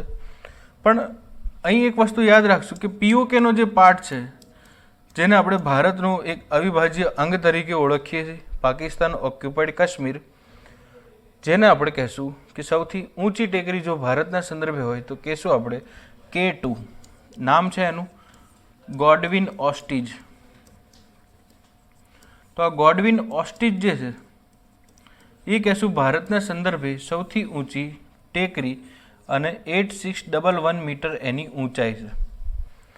રાઈટ, તો આ બેસિક કોન્સેપ્ટ જે છે એ પહેલાં તમે સમજી લેજો, જેથી કરીને પરીક્ષાની અંદર વાક્ય રચના શું છે અને આપણે કયા જવાબને જસ્ટિફાઈ કરવો તો તમે સરળતાથી સમજી શકો. એ સિવાય નંગા પર્વત, ઇવન નંદાદેવી કે મકાલુ, ધૌલાગીરી, આ બંને આપણે યાદ રાખશું કે આ ક્યાં આવેલા છે. તો આપણો જવાબ રહેશે નેપાળમાં. એના પછી માઉન્ટ એવરેસ્ટ જે આપણે વાત કરી હાલ. નેક્સ્ટ કહેશું ગોડવિન ઓસ્ટીજ, જેને આપણે કયા નામથી લખ્યો K2 તરીકે પણ લખ્યો હાલ. રાઈટ, એની અંદરથી એક અગત્યની નદી પણ નીકળે છે, એ પણ આપણે યાદ રાખશું, સુરુ રિવર. અને સુરુ રિવરના ફ્રન્ટ ઉપર જ આવેલું છે કારગિલ. તો આ પણ યાદ રાખશું આપણે. અને કાંચનજંગા સિક્કિમમાં રહેલી ટેકરી. તો આટલી બાબત આપણે સમજવી આવશ્યક છે. એના પછી વાત કરી હતી હમણાં આપણે નામચા બારવાની, કે આના કારણે તે બ્રહ્મપુત્ર નદી જે છે એનો ભારતમાં પ્રવેશ થાય છે. તો જો અગત્યની ઊંચી ટેકરીની વાત આવે ત્યારે આટલા નામ યાદ રાખવા આવશ્યક છે. નેક્સ્ટ વાત કરીએ તો કહેશું હિમાલયનું વર્ગીકરણ. હવે જો વર્ગીકરણના સંદર્ભે જ્યારે પણ નોંધ કરવાની થાય ત્યારે આપણને ઔપચારિક સાહિત્યમાં એવું જોવા મળે છે કે આસામ હિમાલય, ઇવન પંજાબ હિમાલય, કુમાઉ હિમાલય. ઓકે, પણ આપણે એને સરખી રીતે નકશાથી સમજવું આવશ્યક છે. જો આપણે સમજવાનો પ્રયાસ કરીએ. તો જ્યારે વર્ગીકરણ આપણે સમજતા હોઈએ ત્યારે બને ત્યાં સુધી નકશાથી સમજવાનો પ્રયાસ કરવો. તમે ઓરલી એને યાદ તો રાખી શકશો એના લોકેશનથી કે એના નંબરથી, પણ આપણે નકશાથી સમજીએ. જો માની લઈએ આપણે કે જે કોઈ અભ્યાસ કરવો છે એનો બેસિક આપણે નકશો તૈયાર કરવાનો પ્રયાસ કરશું. આપણને ઓરલી વર્ગીકરણની અંદર શું બતાવવા માંગે છે તો કે હિમાલયનું વર્ગીકરણ છે એ આવી રીતે પંજાબ હિમાલય, ઇવન વાત કરીએ આગળ તો કહેવાશે કુમાઉ હિમાલય. આગળ જઈએ તો આપણે કહેશું ત્યાં જોવા મળશે આપણને એ કહેશું નેપાળ હિમાલય, અને નેક્સ્ટ નંબર કહેશું આપણે પૂર્વીય હિમાલય, અને આનું બીજું નામ પણ છે અસમ હિમાલય. તો આવા અલગ અલગ નામથી એને કેમ ઓળખાય છે અને એનું શું વર્ગીકરણ છે એ સમજવાનું આપણને આવા નામ આપેલા છે. હવે આપણે સમજીએ કે ભારતની જો વાત કરીએ આપણે તો આ એવું સમજી લઈએ કે માની લઈએ કે આપણું ભારત છે,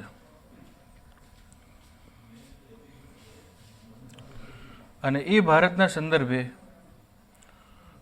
આ વર્ગીકરણ જે આપણને સમજાવવાનો પ્રયાસ થયો છે એ જોઈએ આપણે. તો આટલી ઇમેજ આપણા મગજમાં ઊભી થવી પહેલી તો આવશ્યક છે. એ ઇમેજ ઊભી થયા પછી આપણે એ સમજવું છે કે આની અંદર હિમાલય ક્યાં આવેલો છે. તો અહીંયા આપણને જોવા મળે છે હિમાલય, રાઈટ. આપણે અત્યાર સુધી એનો અભ્યાસ કરીને આવ્યા એ જ વાત છે. હવે એની અંદર પહેલા નંબરે કીધું આપણને પંજાબ હિમાલય. જો વાસ્તવિક રીતે પંજાબ શબ્દ જે છે એને જ પહેલાં સમજવો આવશ્યક છે. તો અહીં સમજાવી દઈએ આપણે. પંજ મતલબ કહેશું આપણે 5, અને બીજો શબ્દ છે આબ, એનો મતલબ આપણે કહેશું પાણી. મતલબ કે 5 પાણીઓ જે છે જ્યાં ભેગા થાય છે એ વિસ્તારને આપણે શું કહેશું? પંજાબ. હવે આપણા માટે પ્રશ્ન એ રહ્યો કે કયા 5 પાણીની વાત થઈ રહી છે.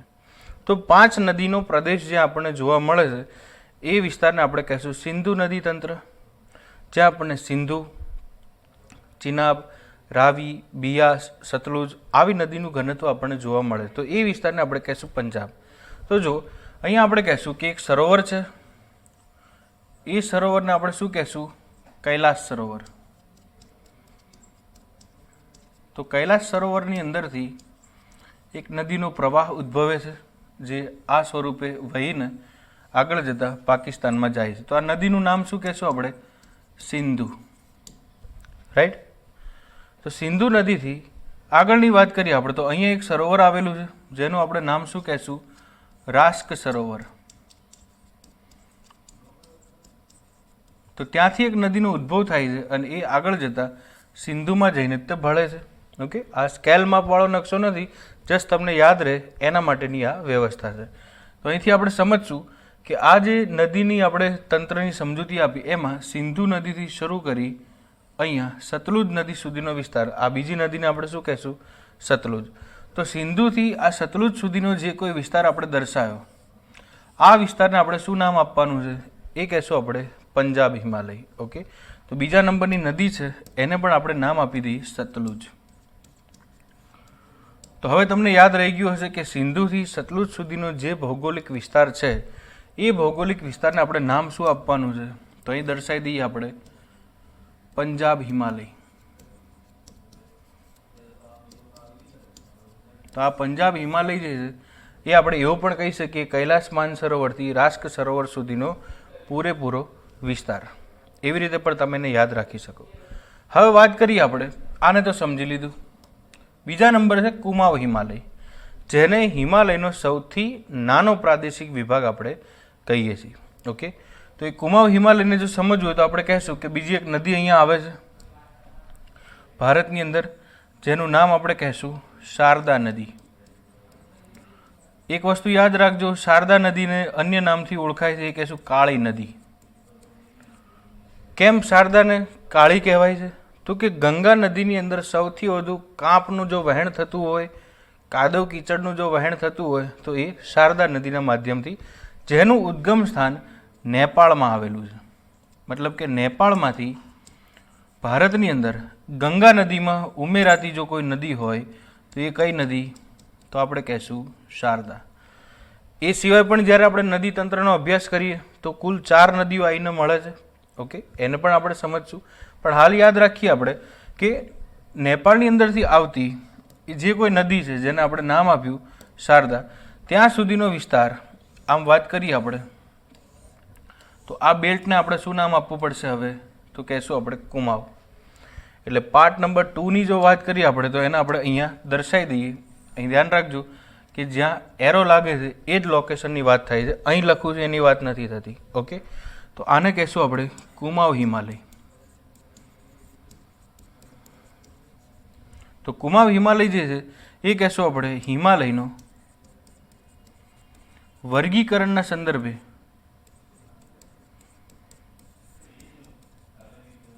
સૌથી નાનો ભાગ. ઓકે, હવે આપણે નદીના સંદર્ભે યાદ રાખશું તો કે સતલુજ નદીથી શારદા નદી સુધીનો એ વિસ્તાર છે. એના પછી આગળ જઈએ તો કહેવાશે એક બીજી રિવર છે, એ પણ અહીંયાથી જ આવે છે. નામ આપણે કહેશું એને સિક્કિમવાળો ભાગ. ઓકે, તો સિક્કિમથી એ નદી ઉદ્ભવીને જાય છે ક્યાં? તો આપણે કહી શકીએ બાંગ્લાદેશમાં જાય છે. નામ છે એનું તીસ્તા નદી. તો તીસ્તા નદી ભારત અને બાંગ્લાદેશની વિવાદિત નદી છે, એ રીતે પણ તમે એને યાદ રાખજો. રાઈટ, બધી વસ્તુ અહીંયા આપણે લખતા નથી, થોડું તમે સાંભળીને પણ નોંધ કરી શકો. અને જ્યાં કન્ફ્યુઝન લાગતી હશે ત્યાં હું લખી પણ દઈશ. તો તીસ્તા નદી ભારત અને બાંગ્લાદેશની વિવાદિત નદી છે. વિવાદ એ છે કે તીસ્તા નદીનું વહેણ જે છે મર્યાદિત છે, આવતા આવતા એનો પૂરેપૂરો ઉપયોગ થઈ જાય છે. બાંગ્લાદેશનો એવો આરોપ છે કે તમે નદીને અમારા માટે યુટિલાઇઝ થવા દેવાના અવકાશો પર અંકુશ મૂકો છો. ઓકે, તો આ વિવાદિત નદી તરીકે પણ એ પ્રખ્યાત છે, તો એને પણ આપણે યાદ રાખશું. તો અહીંથી કહેશું આપણે કે આ નેક્સ્ટ નંબરનો જે પાર્ટ છે શારદાથી તીસ્તા સુધીનો વિસ્તાર, એને આપણે નંબર 3 આપી દઈશું. અને 3 નંબરને આપણે નામ શું આપેલું છે એ કહેવાશે નેપાળ હિમાલય. તો આ વિસ્તારને આપણે નામ આપવું પડશે નેપાળ હિમાલય. ક્લિયર છે વાત? હવે વાત કરીએ આપણે તો કહેશું પૂર્વીય અથવા તો અસમ. હવે જુઓ, પૂર્વીય નામ છે એનો મતલબ કે પૂર્વ દિશામાં છે. ઓકે, તો હવે એને નદીના સંદર્ભે સમજી લઈએ. તો અહીંથી એક નદીનું વહેણ થઈ રહ્યું છે અને એ નદી વહેતી વહેતી અહીંયાથી ભારતમાં પ્રવેશે. હવે તમે સમજી ગયા હશો કે આ કઈ નદીની વાત થઈ રહી છે? બ્રહ્મપુત્ર રિવર. ઓકે, તો બ્રહ્મપુત્ર કહી દો એને. તો બ્રહ્મપુત્ર રિવર અને તીસ્તા રિવર એની વચ્ચેનો જે બેલ્ટ છે એને આપણે નામ આપશું 4થા નંબરનું. અને એ 4થા નંબરનું નામ એટલે આપણે સમજી શકીએ કે એને આપણે કહેવું હોય તો પૂર્વીય હિમાલય પણ કહી શકીએ અને એને અસમ હિમાલય પણ કહી શકીએ. તો આમ પૂરેપૂરું એનું વર્ગીકરણ જોવા મળે છે. હવે પ્રશ્ન આપણી માટે એ છે કે આવું વર્ગીકરણ પરીક્ષામાં આપણને કઈ રીતે પૂછી શકે અથવા આમાંથી પ્રશ્ન કેવા બને? તો એ સમજો, પ્રશ્ન બનવાની પહેલી શક્યતા કે આ વર્ગીકરણ જે છે એને દિશા અનુસાર ગોઠવવું. જેમ કે આપણે વાત કરીએ તો આ દિશાથી શરૂ કરી માની લઈએ કે આ પશ્ચિમ છે અને આમ આગળ જતા પૂર્વ છે. ઓકે, તો આપણને આ ક્રમ અનુસાર પ્રશ્ન પૂછે કે પહેલાં નેપાળ હિમાલય આવશે, પહેલાં કુમાવ હિમાલય આવશે કે પહેલાં પંજાબ આવશે? તો આવી રીતે પણ આપણને પૂછી શકે.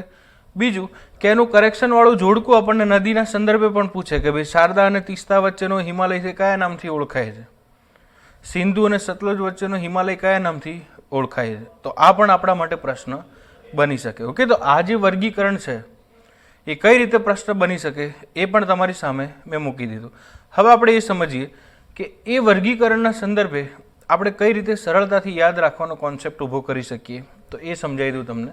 જો સૌથી પહેલાં આપણે કહેશું કે યાદ શું રાખવાનું છે આપણે? તો કે એનું ક્ષેત્રીય નામ, એનું લંબાઈ અને એનો વિસ્તાર. ક્ષેત્રીય નામની આપણે વાત કરી પંજાબ હિમાલય. એ પંજાબ હિમાલય 560 કિલોમીટર વિસ્તાર ધરાવે છે. ઓકે, અને બીજી વાત કે સિંધુ અને સતલુજ નદી વચ્ચે એ આવેલું છે. તો અહીંથી પણ તમે ઇઝીલી યાદ રાખી શકો કે કુમાવ હિમાલય 320 કિલોમીટર, શારદાથી તીસ્તા સતલુજથી શારદા સુધીનો વિસ્તાર. એના પછી વાત કરીએ નેપાળ હિમાલય 800 કિલોમીટરનો વિસ્તાર, શારદાથી તીસ્તા. અને નેક્સ્ટ આપણે વાત કરીએ અસમ હિમાલય કે પૂર્વીય હિમાલય, એ કહેશું આપણે 720 કિલોમીટરનો છે અને એ તીસ્તાથી બ્રહ્મપુત્ર સુધીનો.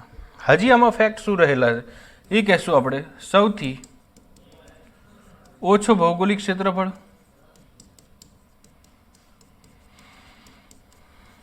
અને એક અહીંયા રહેલું છે એ કહેશું આપણે સૌથી વધુ ભૌગોલિક ક્ષેત્રફળ. હવે આપણે યાદ શું રાખશું આની અંદર પણ કે ભૌગોલિક ક્ષેત્રફળમાં વિસ્તારના સંદર્ભે જો ગોઠવવાની વાત થાય તો પહેલું આપણે શું લખવું પડે? નેપાળ હિમાલય. બીજા નંબરે શું લખવું પડે? તો આપણે કહેશું પૂર્વીય કે અસમ હિમાલય. એના પછી વાત થાય તો કહેશું આપણે પંજાબ હિમાલય, અને છેલ્લે ગોઠવવાનું થાય તો આવી રીતે કુમાવ હિમાલય. તો આવી રીતે આપણને અરેન્જમેન્ટનો પ્રશ્ન પણ પૂછી શકે. વિસ્તારના સંદર્ભે નાનેથી મોટું તે મોટેથી નાનું. દિશાના સંદર્ભે ગોઠવણીવાળો પણ પ્રશ્ન આવી શકે. નદીઓના સંદર્ભે પણ ગોઠવણીવાળો પ્રશ્ન આવી શકે. અને ફેક્ચ્યુઅલ વાત પણ આપણે યાદ રાખવાની કે વધુ વિસ્તાર કયા હિમાલયનો છે. નેક્સ્ટ આપણે વાત કરીએ તો કહેશું હિમાલયની બાયોડાયવર્સિટી, કે ત્યાંની જીવોની શું વિવિધતા રહેલી છે, કે ત્યાં જે જીવ છે એનું અસ્તિત્વ બીજે ક્યાંય જોવા મળતું જ નથી. ઓકે. અને સૌથી અગત્યના જીવોની વાત કરીએ તો એમાં સૌથી પહેલો આવશે કસ્તુરી મૃગ, એક એવું હરણ જેનું અસ્તિત્વ માત્ર ને માત્ર હિમ પ્રદેશમાં જોવા મળે છે. જુદા જુદા રાજ્યોમાં જોવા મળશે હિમાલયના, પણ હિમાલયનો ક્ષેત્રીય વિસ્તાર હોવો જરૂરી છે, અધરવાઇઝ એનું અસ્તિત્વ નથી. રાઈટ. તો એવી બાયોડાયવર્સિટી પણ આપણને અહીંયા જોવા મળે છે. તો આપણે સમજશું કે બાયોડાયવર્સિટીમાં આપણે ત્યાંના પ્રાણીઓથી લઈને એની વનસ્પતિ સુધીની બધી વાત સમજશું. જેમ કે જૈવ વિવિધતાના સંદર્ભે ભારતની કુલ 10% જેટલી બાયોડાયવર્સિટી એ માત્ર ને માત્ર હિમાલયમાં રહેલી.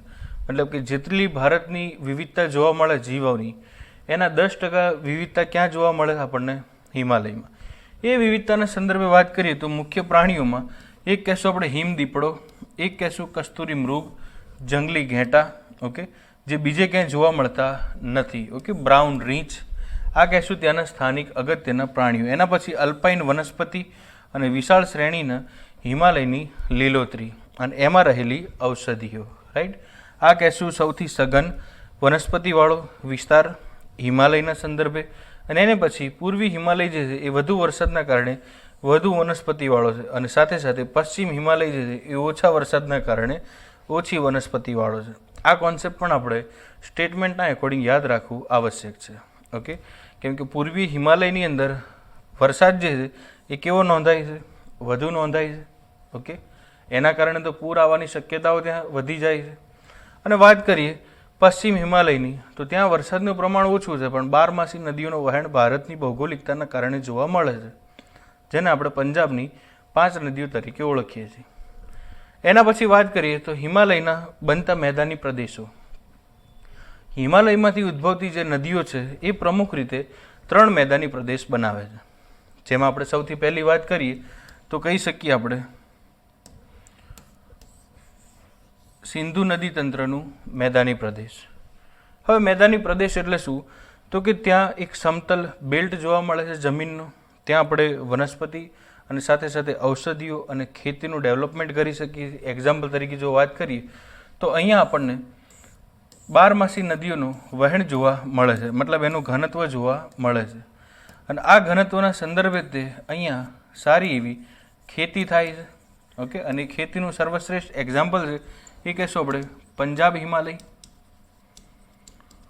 અથવા તો પંજાબનો મેદાની પ્રદેશ, જેને આપણે ઘઉંનો કોઠાર કહીએ છીએ. તો અહીંયાથી આપણે એક વસ્તુ સમજવાની છે કે સિંચાઈની વ્યવસ્થા એટલી બધી છે ત્યાં કે ત્યાં ધાન્ય પાકો આપણે સરળતાથી ઉગાડી શકીએ છીએ. રાઈટ. બીજા નંબરે કહેશું ગંગા ખીણનું મેદાની પ્રદેશ.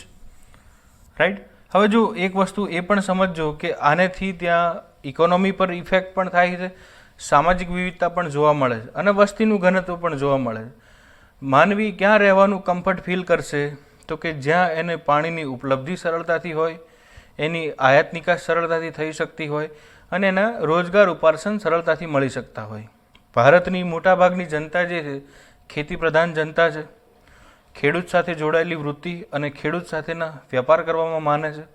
તો ખેતી સરળતાથી જો થતી હોય તો કહેશો આપણે ઉત્તર પ્રદેશ અને બિહારમાં. રાઈટ. એના કારણે તમે વસ્તીનું ઘનત્વ પણ જુઓ, એની સાથે જોડાયેલા રોજગારના જે કોઈ લોકો છે એનું ઘનત્વ ત્યાં સ્થાયી થવાનું વધારે પસંદ કરે છે. એટલે યુપીની અંદર જનસંખ્યાનું ઘનત્વ વધુ જોવા મળવા પાછળનું આ એક કારણ કહેશું આપણે કે બારમાસી નદીઓના વહેણ વધારે છે, પરિણામે ખેતીનો ત્યાં અવકાશ નોંધપાત્ર જોવા મળે છે. એટલે અહીંયા આપણે ગંગા ખીણનું મેદાન જે છે અહીંયા આપણે હિમાલયની બારમાસી નદીઓના વહેણ જોઈ શકીએ છીએ. એના પછી બ્રહ્મપુત્ર અને બ્રહ્મપુત્રની સહાયક નદીઓ જે છે એની ફળદ્રુપતા આપણને આ પૂર્વીય ભારતમાં પણ જોવા મળે છે. ત્યાં પણ એની સહી અર્થવ્યવસ્થા આપણે ચાના સ્વરૂપે જોઈ શકીએ છીએ કે મેજોરિટી પબ્લિક જે છે એ ચા કોફીના વેપાર સાથે અને એના ઉત્પાદન સાથે જોડાયેલી છે. તો કોના પર નિર્ભર છે? તો એ કહેશું હિમાલયથી બનતા મેદાની પ્રદેશો, જ્યાં હિમાલયની સિંચાઈ આપણે સીધી કરી શકીએ છીએ. ઓકે, ભલે એનું નદીનો પ્રવાહ જે છે એ ઢોળાવાળા વિસ્તારમાં ઓછો જોવા મળતો હોય, પણ ત્યાંની વિવિધતાના કારણે આપણે એ મુજબના પાક લઈ શકીએ છીએ. ઓકે, નેક્સ્ટ આપણે વાત કરીએ તો કહી શકીએ હિમાલય જે છે એ ભારતની આબોહવાને અસર કરે છે. એ કઈ રીતે? તો આપણે સમજીને આવ્યા કે ભારતની આબોહવાનો એને વિભાજક કીધો આપણે. એના પછી આપણે કીધું કે શિયાળો જે છે એ હિમાલયના આભારી છે. સાથે સાથે શિયાળામાં એકદમ અતિશય ઠંડી ન પડવી એ પણ હિમાલયના આભારી છે. જો હિમાલય ના હોત તો સાઇબેરિયાના ધ્રુવીય પવનો સીધા ભારતમાં આવી જાય તો માણસ મરી જાય એવી પણ ઠંડી પડવાની શક્યતા રહેલી છે. એટલે આપણે એને ભારતની આબોહવાને અસર કરતો પણ કીધેલો છે. ઓકે, તો અહીંયા યાદ રાખશું કે સાઇબેરિયા અને ધ્રુવીય પ્રદેશોના જે પવનો છે એના આવતા રોકે છે, પરિણામે ભારતની અંદર શિયાળાની અસર થાય છે, પણ માણસનું હાડ ગાળી નાખે એવી ઠંડી નથી પડતી. નેક્સ્ટ આપણે વાત કરીએ હિમાલયની અગત્યની વનસ્પતિઓ અને ઔષધિઓ. એમાં સૌથી અગત્યનું હોય તો કહેશો આપણે ત્યાંની પર્વતીય ખીણમાંથી મળતી આવતી જડીબુટ્ટીઓ. એ જડીબુટ્ટીઓનો પ્રયોગ આપણે સુશોભનમાં પણ કરી શકીએ છીએ, કોસ્મેટિક બનાવટમાં પણ એને વાપરીએ છીએ, અને રહી વાત તો મેડિસિનમાં પણ એનો ઉપયોગ થાય છે. તમે એના એક્ઝામ્પલ તરીકે હિમાલયન વાયગ્રા લખી શકો. એ સિવાય પણ સર્પગંધા જેવી વનસ્પતિ પણ આપણને ત્યાંથી મળી આવે છે. એ પણ ઘણી બધી બીમારીઓના સમાધાનમાં આપણે એનો ઉપયોગ કરી શકીએ છીએ. રાઈટ, નેક્સ્ટ આપણે વાત કરીએ તો હિમાલયના પ્રમુખ પર્વતારોહીઓ જે નેપાળની એક અર્થવ્યવસ્થા પૂરી પાડે છે અને પર્યટન ક્ષેત્રનો ત્યાં વિકાસ જોવા મળે છે. ઓકે, એવા પર્વતારોહીઓ જે છે જેમાં સૌથી પ્રથમ આપણે વાત કરીએ એડમંડ હિલેરી અને શેરપા તેન્સિંગ નોર્ગે. હિમાલય સર કરનારને આ પુરસ્કાર પણ સરકાર દ્વારા પ્રદાન કરવામાં આવે છે નેપાળ દ્વારા. ઓકે, તો એવા પર્વતારોહીઓની અંદર સૌથી પહેલી તો આપણે વાત કરી એડમંડ હિલેરી જે પોતે ન્યૂઝીલેન્ડના હતા, અને શેરપા તેન્જિંગ નોર્ગે જે પોતે નેપાળના હતા. સૌથી પહેલો હિમાલય એમણે સર કર્યો હતો. એ પછી એક આખી પ્રતિસ્પર્ધા જેવી આપણને સૂચિ જોવા મળે છે. તો એ સૂચિની અંદર ભારતીયોનો પણ વિક્રમ રહેલો છે. તમે નોંધી શકો છો એમાં કે ભારતીયોનો વિક્રમ શું છે. તો જો ક્રમબદ્ધ વાત કરીએ તો બચેન્દ્રી પાલ જે છે એ પ્રથમ ભારતીય મહિલા છે 1984માં જેમણે હિમાલય સર કર્યો હોય. ઓકે, તો અહીંથી પણ આપણે યાદ રાખવું આવશ્યક છે. જેમ કે અહીં જોવા મળે છે માલવેશ પૂર્ણા જે ભારતના હતા અને સૌથી નાની વયે હિમાલય સર કરેલ મહિલા હતા. તો આ સીધો પણ ફેક્ટ પ્રશ્ન આપણી સમક્ષ આવી શકે, એટલે આપણે તમારી સમક્ષ એક સૂચિ મૂકી દીધી કે એડમંડ હિલેરી, તેન્જિંગ નોર્ગે, એના પછી નોવાક ગોમ્પુ. ઓકે, એ પોતે 2 વખત હિમાલય સર કરનાર વ્યક્તિ કહેવાય, પણ એ જે તે સમયની વાત છે કે 1963 અને 65. પછી તો આપણને એવા પણ વ્યક્તિ મળ્યા કે જે અપ્પા શેરપાના નામથી ઓળખાય છે અને 21 વખત એમણે હિમાલયને સર કર્યો હોય. રાઈટ, તો આવી રીતે આપણને જીમ વિટકર જે પોતે અમેરિકી વ્યક્તિ હતા, જુન્કો તબઈ જે પોતે જાપાની મહિલા હતા. નેક્સ્ટ વાત કરીએ તો સર્વપ્રથમ ઓક્સિજન વિના ગયા હોય એવા વ્યક્તિ આપણે સમજીએ છીએ કે જેમ જેમ ઊંચાઈ પર જઈએ એમ ઓક્સિજન પ્રાપ્તિ જે છે એ ઘટતી જાય છે. તો એવા પણ પહેલા વ્યક્તિ છે એ કહેશું આપણે ફુ દોરજી. રાઈટ, તો આ પૂરેપૂરી સૂચિ જે છે એ પણ તમારે યાદ રાખવાની છે. તો આજે આપણા અભ્યાસની અંદર આપણે હિમાલયથી પૂરેપૂરી બાબત જે છે એનાથી અવગત થયા. તો આપણે સમજી શકીએ છીએ કે એના સંદર્ભે જો આપણે હિમાલયની અગત્યની બાબત સમજવી હોય તો કહી શકીએ આપણે કે હિમાલય દક્ષિણ એશિયાના તાજિકિસ્તાન, ભારત, પાકિસ્તાન, અફઘાનિસ્તાન, ચીન, નેપાળ, ભૂટાન કે મ્યાનમાર જેવા દેશોને સ્પર્શે. રાઈટ છે, આપણે આગળ એના નકશાથી સમજીને આવ્યા. એના પછી ભારતની અંદર જમ્મુ કાશ્મીર, હિમાચલ પ્રદેશ, ઉત્તરાખંડ, સિક્કિમ કે અરુણાચલ પ્રદેશ જેવા રાજ્યોને સ્પર્શે એ પણ આપણે સમજીને આવ્યા. નેક્સ્ટ જોઈએ તો હિમાલયનો ભૌગોલિક વિસ્તાર જે છે પામીર ગ્રંથિથી શરૂ થઈ મ્યાનમારની પતકોઈ ટેકરી સુધી 2400 કિલોમીટર સુધી લંબાયેલો છે.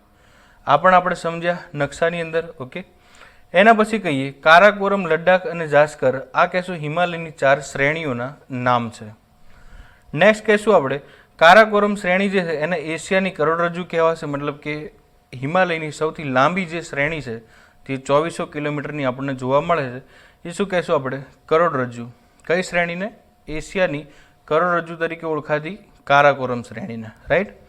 એના પછી વિશ્વની સૌથી વધુ ઊંચાઈ જો હોય તો એ કહેશું આપણે હિમાલયનો જ એક ભાગ, માઉન્ટ એવરેસ્ટ એનું નામ છે. ઓકે, ટૂંકમાં આ બધી વસ્તુથી આપણે નકશાના સંદર્ભે પરિચિત થઈને આવ્યા છીએ. ઓકે, જેમ કે આપણે વાત કરીએ તો એની ઊંચાઈ, હાલ ચર્ચિત મુદ્દો પણ કહેશું. ઓકે, નેપાળની ઇકોનોમી જે છે એ પણ આ પર્વતારોહીઓ પર નિર્ભર રહેલી, અને સાથે સાથે વાત કરીએ તો ભારત માટે એ આબોહવાના વિભાજક તરીકે પણ કામ કરે છે. ઓકે, એના પછી હિમાલયના પ્રમુખ કાર્ય જો આપણને લખવાના થાય તો પણ આપણને ખબર હોવી જોઈએ કે ભાઈ સાઇબેરિયાના પવનો રોકે છે, ભારતની અંદર શિયાળો લાવે છે, 12 નદીઓના વહેણ કરાવે છે, પરિણામે ખાદ્યાન્નની માંગ આપણે પૂરી કરીએ છીએ, ખેતીને આપણે નિકાસ પણ કરી શકીએ છીએ. એટલી ફળદ્રુપતા એ આપણને પૂરી પાડે છે, કેમ કે એની સાથે આવતો કાંપ, કીચડ અને સેન્દ્રિય તત્વોનું ઘનત્વ જે છે એ 3 મેદાની પ્રદેશ બનાવે છે, જેને આપણે સિંધુનું મેદાની પ્રદેશ, ગંગાનું મેદાની પ્રદેશ કે બ્રહ્મપુત્રનું મેદાની પ્રદેશ કીધું.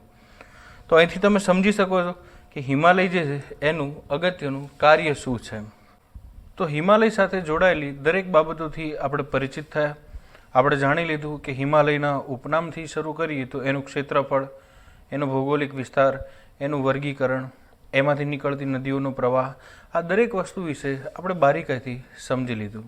એટલે હવે આપણે હિમાલય આપણા માટે કેમ મહત્ત્વનો છે, એ સિવાય પર્વતોનું શું મહત્ત્વ છે, આ દરેક બાબતોથી આપણે પરિચિત થયા. તો હિમાલય બાદ હવે એ સિવાયના જે અગત્યના પર્વતો છે એની તરફ આપણે આગળ વધીએ, જેમાં આપણે કહેશું કે હિમાલય બાદ તરત જ તે સૌથી પહેલાં ભણશું આપણે અરવલ્લી.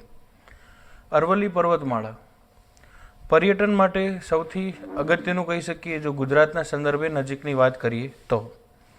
અરવલ્લી પર્વતમાળા જે છે એ ઐતિહાસિક બાંધકામોને લઈને પણ રહેલી છે, ધાર્મિક બાંધકામો પણ ત્યાં રહેલા છે, અને સાથે સાથે વાત કરીએ આપણે તો એ ભારતની અંદર આબોહવાની અંદર પણ એક ભૂમિકા નિભાવે છે.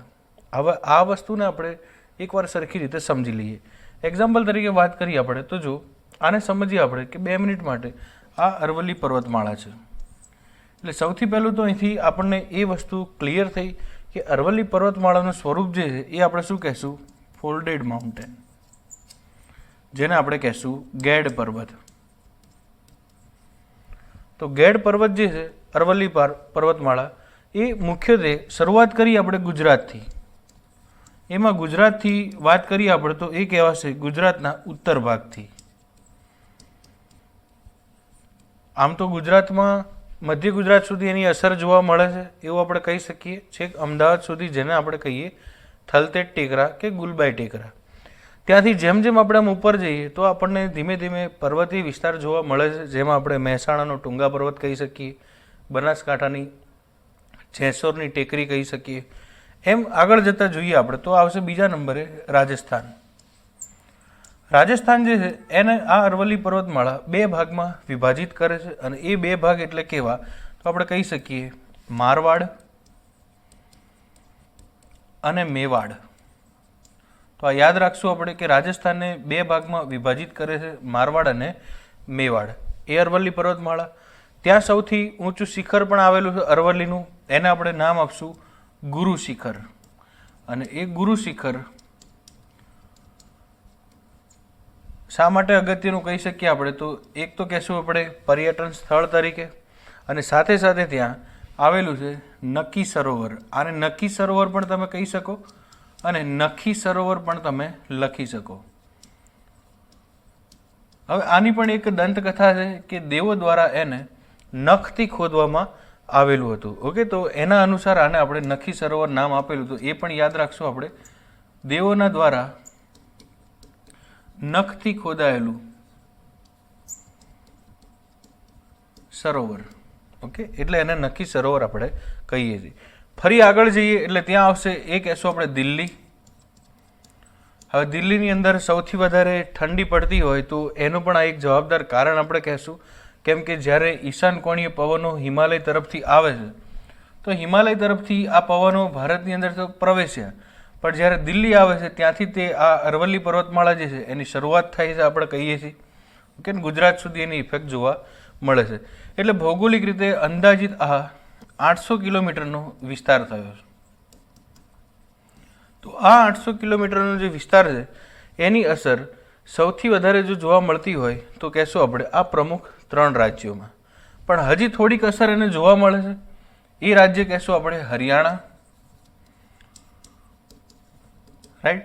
તો કુલ કેટલા રાજ્યોમાં પૂછે ત્યારે આપણે કહેશું કે પહેલા નંબરે ગુજરાત, બીજા નંબરે રાજસ્થાન, ત્રીજા નંબરે દિલ્હી અને ચોથા નંબરે હરિયાણા. એમ થઈને કુલ 800 કિલોમીટર ભૌગોલિક વિસ્તારમાં આ અરવલ્લી ફેલાયેલું છે. હવે આપણે વાત કરીએ કે ઈશાન કોણીય પવનો જે હિમાલયમાંથી આવે છે એ હિમાલયમાંથી આવતા પવનો સીધા અહીંયા અથડાય છે. એના કારણે એ હિમાલયના પવનો પોતે 2 ભાગમાં વિભાજિત થઈ જાય છે અને એ 2 ભાગમાં વિભાજિત થાય છે. ત્યારબાદ ત્યાંથી આપણે કહીએ કે એક પવનો આમ ફેલાય છે અને એક પવનો આમ ફેલાય છે. પરિણામે અહીંયા અથડામણ જોવા મળે છે આપણને ઈશાન કોણીય પવનોની. એટલે દિલ્હીમાં નોંધનીય ઠંડી આપણને જોવા મળે છે. અને આ તે ઉત્તરથી આવતા અરવલ્લીના ઉત્તરીય પવનો જે છે એ સમય જતાં અહીંયા ગુજરાતમાં આપણે કહેશું કે નલિયાને પણ અસર કરે છે. એટલે અહીંથી આપણે અરવલ્લીની વિશેષતા સમજ્યા. બેસિકલી એનું સ્ટ્રક્ચર શું છે એમ તો જો સૌથી પહેલાં સ્થાન આપણે કહેવું હોય તો શું કહી શકીએ કે 4 રાજ્યોમાં. રાઈટ. આપણે 4 રાજ્યોના નામ પણ કીધા કે ગુજરાત, રાજસ્થાન, દિલ્હી અને હરિયાણા. એના પછી સ્વરૂપ પણ આપણે જોયું કે એને ફોલ્ડેડ માઉન્ટેન કહેવાય છે. એનો વિસ્તાર જે છે ભૌગોલિક રીતે એ શું કહેશું આપણે 800 કિલોમીટરથી પણ પ્લસ છે. રાઈટ. અને વિશેષતામાં શું કહેશું આપણે એક પર્યટન સ્થળ છે. આબોહવાના વિભાજક તરીકે પણ એ કાર્ય કરી શકે છે. દિલ્હીની અંદર વધુ ઠંડી માટે પણ એ જવાબદાર છે. ગુજરાતના કચ્છ સુધી ઠંડી થવા પાછળનું જવાબદાર કારણ છે અરવલ્લીની ઉત્તરથી આવતા ઠંડા પવનો અને એની અગત્યના ઊંચા શિખરોની નોંધ. આ આપણે એની વિશેષતામાં લખી શકીએ. ત્યારબાદ આગળ જોઈએ આપણે તો કહી શકીએ સહ્યાદ્રી પર્વતમાળા. સહ્યાદ્રી પર્વતમાળા જ્યારે આપણે લેક્ચરની શરૂઆત કરી ત્યારે કીધું હતું કે અરબ સાગરના સમુદ્રી તટ ઉપર રહેલો આ પર્વત આપણે કહેશું. એક પૂરેપૂરી 1600 કિલોમીટરની રેન્જ છે અને આ 1600 કિલોમીટર રેન્જ જે છે એની ગુજરાત, મહારાષ્ટ્ર, ગોવા, કર્ણાટક, કેરળ અને તમિલનાડુ જેવા રાજ્યોમાં આની સીધી અસર જોવા મળે છે. આ સહ્યાદ્રી પર્વતમાળા જે છે એ ભારતની અંદર વરસાદના આગમનની અંદર પણ નિર્ણાયક ભૂમિકા નિભાવે છે. એ ચાહે મુંબઈમાં વધુ વરસાદ થવો, વલસાડમાં વધુ વરસાદ થવો કે કેરળમાં વરસાદની શરૂઆત થવી, આ બધા પાછળ જવાબદાર તથ્ય જો હોય તો એ કહેશું આપણે સહ્યાદ્રી પર્વતમાળાની ભૌગોલિક બાબત. એ સિવાય સહ્યાદ્રીની પોતાની જૈવિક વિવિધતા પણ રહેલી છે. એના કારણે એને આપણે પશ્ચિમ ઘાટનું જૈવ વિવિધતાનું ક્ષેત્ર પણ લખીએ છીએ. તો આ જૈવ વિવિધતાની સાથે સાથે એના ઊંચા શિખરો જે છે એ પણ નોંધનીય છે. એક્ઝામ્પલ તરીકે કહીએ આપણે કળસુબાઈ, એના પછી કહીએ માથેરાન, નેક્સ્ટ કહીએ નીલગિરી. તો આ બધી એની હાઈએસ્ટ પીક આપણે કહેશું. તો સમજીએ એને. સૌથી પહેલી વાત કે સહ્યાદ્રી પર્વતમાળા જે છે એનું સ્થાન જો આપણે સમજવું હોય તો કહી શકીએ અરબ સાગર. અરબ સાગરનો તટીય વિસ્તાર. રેડી. અને એના અનુસાર આપણે આને શું કહીએ છીએ ભારતનો પશ્ચિમ ઘાટ. તો ભારતનો પશ્ચિમ ઘાટ જે છે એ કઈ પર્વતમાળા સાથે જોડાયેલો છે તો હવે આપણા માટે જવાબ બની ગયો સહ્યાદ્રી પર્વતમાળા. હવે બીજી વાત કે એનું સ્વરૂપ શું છે તો આપણે એને શું કહેશું પ્રસ્તર ખડકો અને સાથે સાથે ગેડ પર્વતનું સ્વરૂપ. પ્રસ્તર અને ગેડ પર્વત બંનેનું એ મિશ્રણ જોવા મળે છે. ઓકે. જ્યારે આપણે વલસાડથી વધુ આગળ જો બાય ટ્રેન જતા હોઈએ તો આપણને ત્યાં પૂરેપૂરી એક રેન્જ જ જોવા મળે છે. ઓકે. પહાડી વિસ્તારની શરૂઆત થઈ જાય છે દક્ષિણ ભારતથી, તે એને આપણે કહેશું સહ્યાદ્રી. હવે જો વિસ્તારની વાત કરીએ તો એ ગુજરાતમાં પણ જોવા મળે છે, પણ કઈ જગ્યાએ એ યાદ રાખશું આપણે દક્ષિણ ભાગમાં. એના પછી આગળ જઈએ તો કહેશું આપણે મહારાષ્ટ્રમાં. એના પછી આગળ જઈએ તો કહેશું આપણે ગોવામાં, કર્ણાટકમાં, કેરળમાં અને તમિલનાડુમાં. એટલે આ શા માટે તમને નામ કીધા કે સહ્યાદ્રીનો ભૂભાગ કયા રાજ્યમાં નથી જોવા મળતો તો આપણને અહીંથી જવાબ બનવાની પૂરેપૂરી શક્યતા. ઓકે. અહીંથી પ્રશ્ન પણ એવો પૂછી શકે આપણને કન્ફ્યુઝનવાળો. જેમ કે ગુજરાતની વાત કરીએ તો ગુજરાતમાં એનું અગત્યની જે શિખર તરીકે ઓળખાય છે એ કહેશું આપણે સાપુતારા.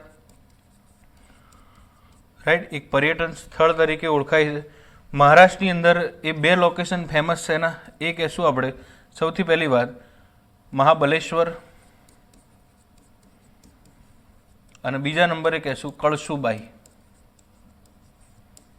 આ પણ એની ટેકરીઓની અંદર નોંધી શકીએ આપણે. એના પછી નેક્સ્ટ નંબર વાત કરીએ તો કેરળ જે છે ત્યાં આપણને જોવા મળે છે સહ્યાદ્રીનું અગત્ય મલાઈ, અને ઇવન તમિલનાડુમાં જોશું તો કહેશું નીલગિરી.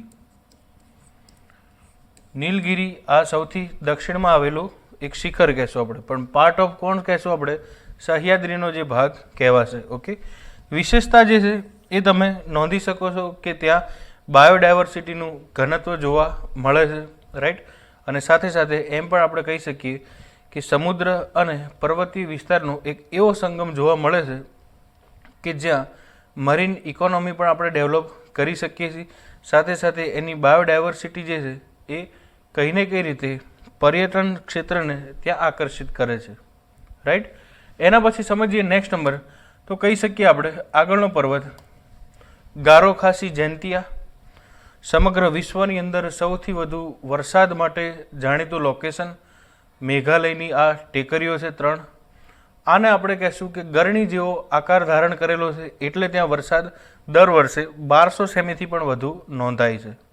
આ વધુ વરસાદ આવે છે એના કારણે આ ફેમસ એવું લોકેશન છે. એની કોઈ વિશેષ ઊંચાઈ છે નહીં, પણ ક્ષેત્રીય વિસ્તારની વાત કરીએ તો એક ઢોળાવવાળા પ્રદેશમાં આવેલું છે મેઘાલય, એટલે તો ત્યાં પીવાના પાણીની અછત આપણને જોવા મળે છે. એટલે ગારો ખાસી જેન્તિયા જે છે એ કહેશું આપણે કે હિમાલયનો જે એક ભાગ છે, હિમાલયની ઊંચાઈની ત્યાં અસર આપણને જોવા મળે છે. અને 7 સિસ્ટર રાજ્યોમાંનું એક રાજ્ય જેને કહેશું આપણે મેઘાલય.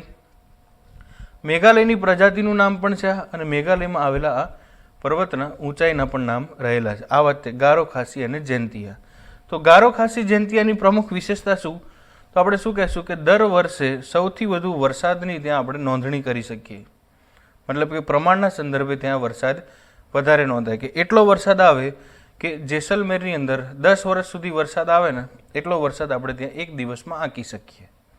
એટલે તમે સમજી શકો છો કે આ ગારો ખાસી જેન્તિયા ટેકરી જે છે એ ભૌગોલિક બાબતે કેટલી વિવિધતા ધરાવતું ક્ષેત્ર કહેવાશે. નેક્સ્ટ આપણે વાત કરીએ તો કહેશું નામચા બારવા. આપણે સેશનની શરૂઆતમાં જ સમજ્યા કે જો નામચા બારવા ન હોત તો એ નામચા બારવાના ન હોવાના કારણે બ્રહ્મપુત્ર નદી જે છે એનું વહેણ સીધું જવાની શક્યતા હતી.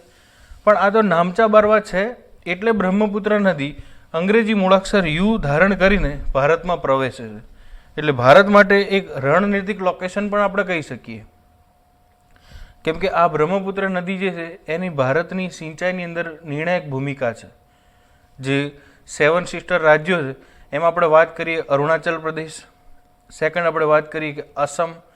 આ રાજ્યોની સિંચાઈ અને ખેતીનું નિર્ભરતા જો હોય તો એ કહેશું આપણે બ્રહ્મપુત્ર નદી ઉપર. એટલે સૌથી અગત્યનું લોકેશન કહેશું એ કહેવાશે નામચા બારવા.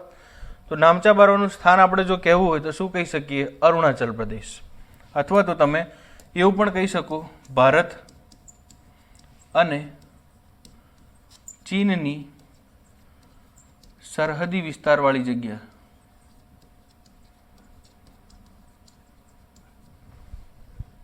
અરુણાચલ પ્રદેશમાં. બીજા નંબરે વાત કરીએ તો કહેવાશે એનું સ્વરૂપ, તો એ હિમાલયનું જ સ્વરૂપ કહેવાશે. એટલે હિમાલયનો પૂર્વીય વિસ્તાર. અને નેક્સ્ટ નંબર વાત કરીએ કે એ ભૌગોલિક રીતે ક્યાં જોવા મળે છે આપણને, અથવા એનો વિસ્તાર શું છે, તો એનો વિસ્તાર આપણે કહેશું કે હિમાલયનો એકદમ પૂર્વીય વિસ્તાર. પરિણામે કહેશું કે અરુણાચલ પ્રદેશ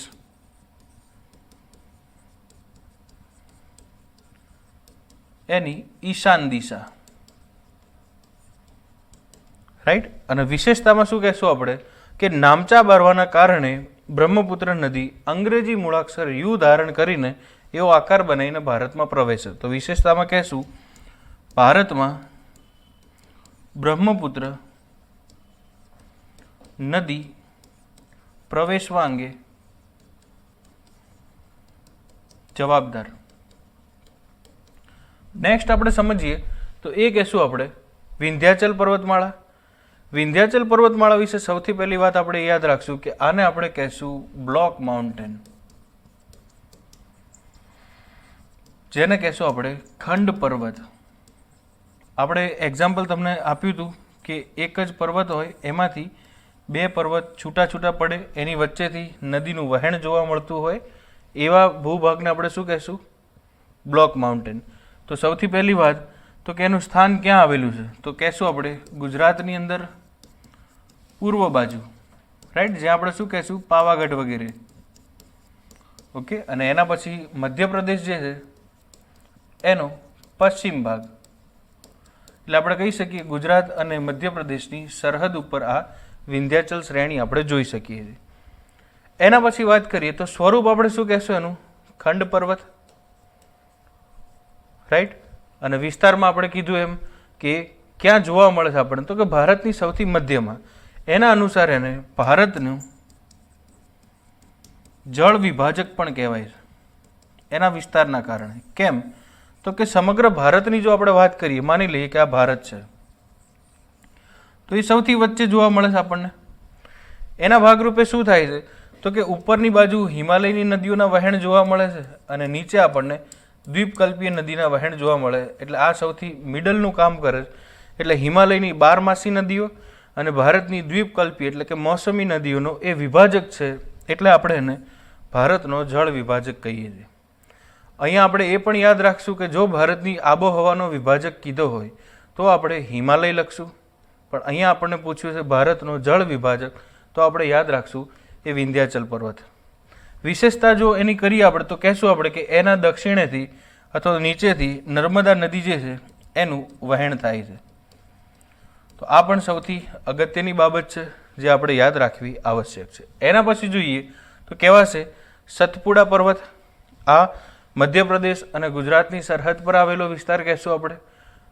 આની શું અગત્યની બાબત? તો કે એની ઉત્તરેથી નર્મદા નદીનું વહેણ થાય છે. એટલે મેં તમને સમજાવ્યું કે વિંધ્યાચલ અને સતપુડા બંનેની વચ્ચેથી થાય છે, પણ એવું પૂછે કે કોની ઉત્તરેથી નર્મદા વહે છે, તો જવાબ આપણો શું બનશે? સતપુડા. એટલે જો સ્થાન લખવું હોય આપણે તો સૌથી પહેલું તો કહી શકીએ કે ગુજરાત અને મધ્યપ્રદેશની સરહદ. રેડી? ગુજરાત મધ્યપ્રદેશ આની સરહદ ઉપર આવેલું છે, રાઈટ. સ્વરૂપ જે છે એ શું કહેશું આપણે? Block mountain, right. આ સીધે સીધો આવો પ્રશ્ન પણ બની શકે, ખંડ પર્વત છે એમ. ઓકે, વિસ્તાર આપણને જોવા ક્યાં મળે છે? તો કે એનો ભૌગોલિક વિસ્તાર નર્મદા નદીનું વહેણ કહેશું આપણે, રાઈટ. અને નર્મદા એની ઉત્તરે વહી રહી છે, એ એની પ્રમુખ આપણે વિશેષતાની અંદર પણ નોંધી શકીએ. તો અહીંથી આપણે સમજી લીધું કે સતપુડા પર્વત જે છે એ કેટલા અંશે મહત્વનો રોલ નિભાવે છે. હવે આપણે એ વિશેષતા એ સમજીએ કે માની લઈએ કે આ સતપુડા છે, રાઈટ. તો આપણે વાત કરી કે એની ઉત્તરેથી નર્મદા નદી જે છે એનું વહેણ થાય છે આમ. તો આ તો પર્વતના ટેકે ટેકે નદી જાય છે, પણ જો અહીંયા આપણે સમજી લઈએ કે આ ન જ હોત તો નર્મદા નદીનું વહેણ આમ થઈ શકે. એટલે આપણે કહી શકીએ કે ગુજરાતમાં નર્મદા નદીનું વહેણ પહોંચાડવા માટે જો નિર્ણાયક ભૂમિકા કોઈ નિભાવતો હોય તો એ કહેશું આપણે સતપુડા માઉન્ટેન. જો સતપુડા ન હોત તો એ નર્મદાનું વહેણ જે છે એ નીચે પણ જઈ શકે, રાઈટ. એના પછી નેક્સ્ટ નંબર જોઈએ આપણે તો કહેશું આપણે પતકોઈની ટેકરી. ભારત અને મ્યાનમારની જ્યાં સરહદ બને છે, જેમ આપણે કહીએ કે ભારતનું મિઝોરમ અને પાડોશી દેશ તરીકે મ્યાનમાર, આ બંનેની સરહદી વિસ્તારમાં આવેલી ટેકરી છે જેને આપણે ભારતના સંદર્ભે વાત કરીએ તો મિઝો ટેકરી કહેવાય છે. ઓકે, એ જ રીતે આને આપણે શું કહીએ છીએ? ભારત અને મ્યાનમારની સરહદ ઉપર આવેલો વિશાળ વિસ્તાર હોવાથી આપણે એને પતકોઈ ટેકરી તરીકે પણ ઓળખીએ છીએ. તમે એને કોઈ જગ્યાએ મિઝો ટેકરી તરીકે પણ સાંભળેલું હશે, રાઈટ. તો કહેશું આપણે કે લોકેશન એટલે શું? તો કે હિમાલયનો જે એક ભૂભાગ છે ભારતના પૂર્વી વિસ્તારમાં જોવા મળે છે. પર્વતીય સ્વરૂપ એનું કેવું કહી શકીએ આપણે? તો ફોલ્ડેડ માઉન્ટેન કહી શકીએ. ઓકે, અને વિસ્તાર ભારત અને મ્યાનમારની સરહદ, રાઈટ. અને વિશેષતામાં એને મિઝો ટેકરી તરીકે પણ આપણે યાદ રાખી શકીએ. તો આજના આ સેશનની અંદર આપણે ભારતના અગત્યના પર્વતો, પર્વતના પ્રકાર, પર્વતની ડેફિનેશન, પર્વતનું મહત્વ અને એમાં ખાસ કરીને હિમાલયની વિવિધતા, આ દરેક બાબતોથી આપણે પરિચિત થયા. Thank you so much.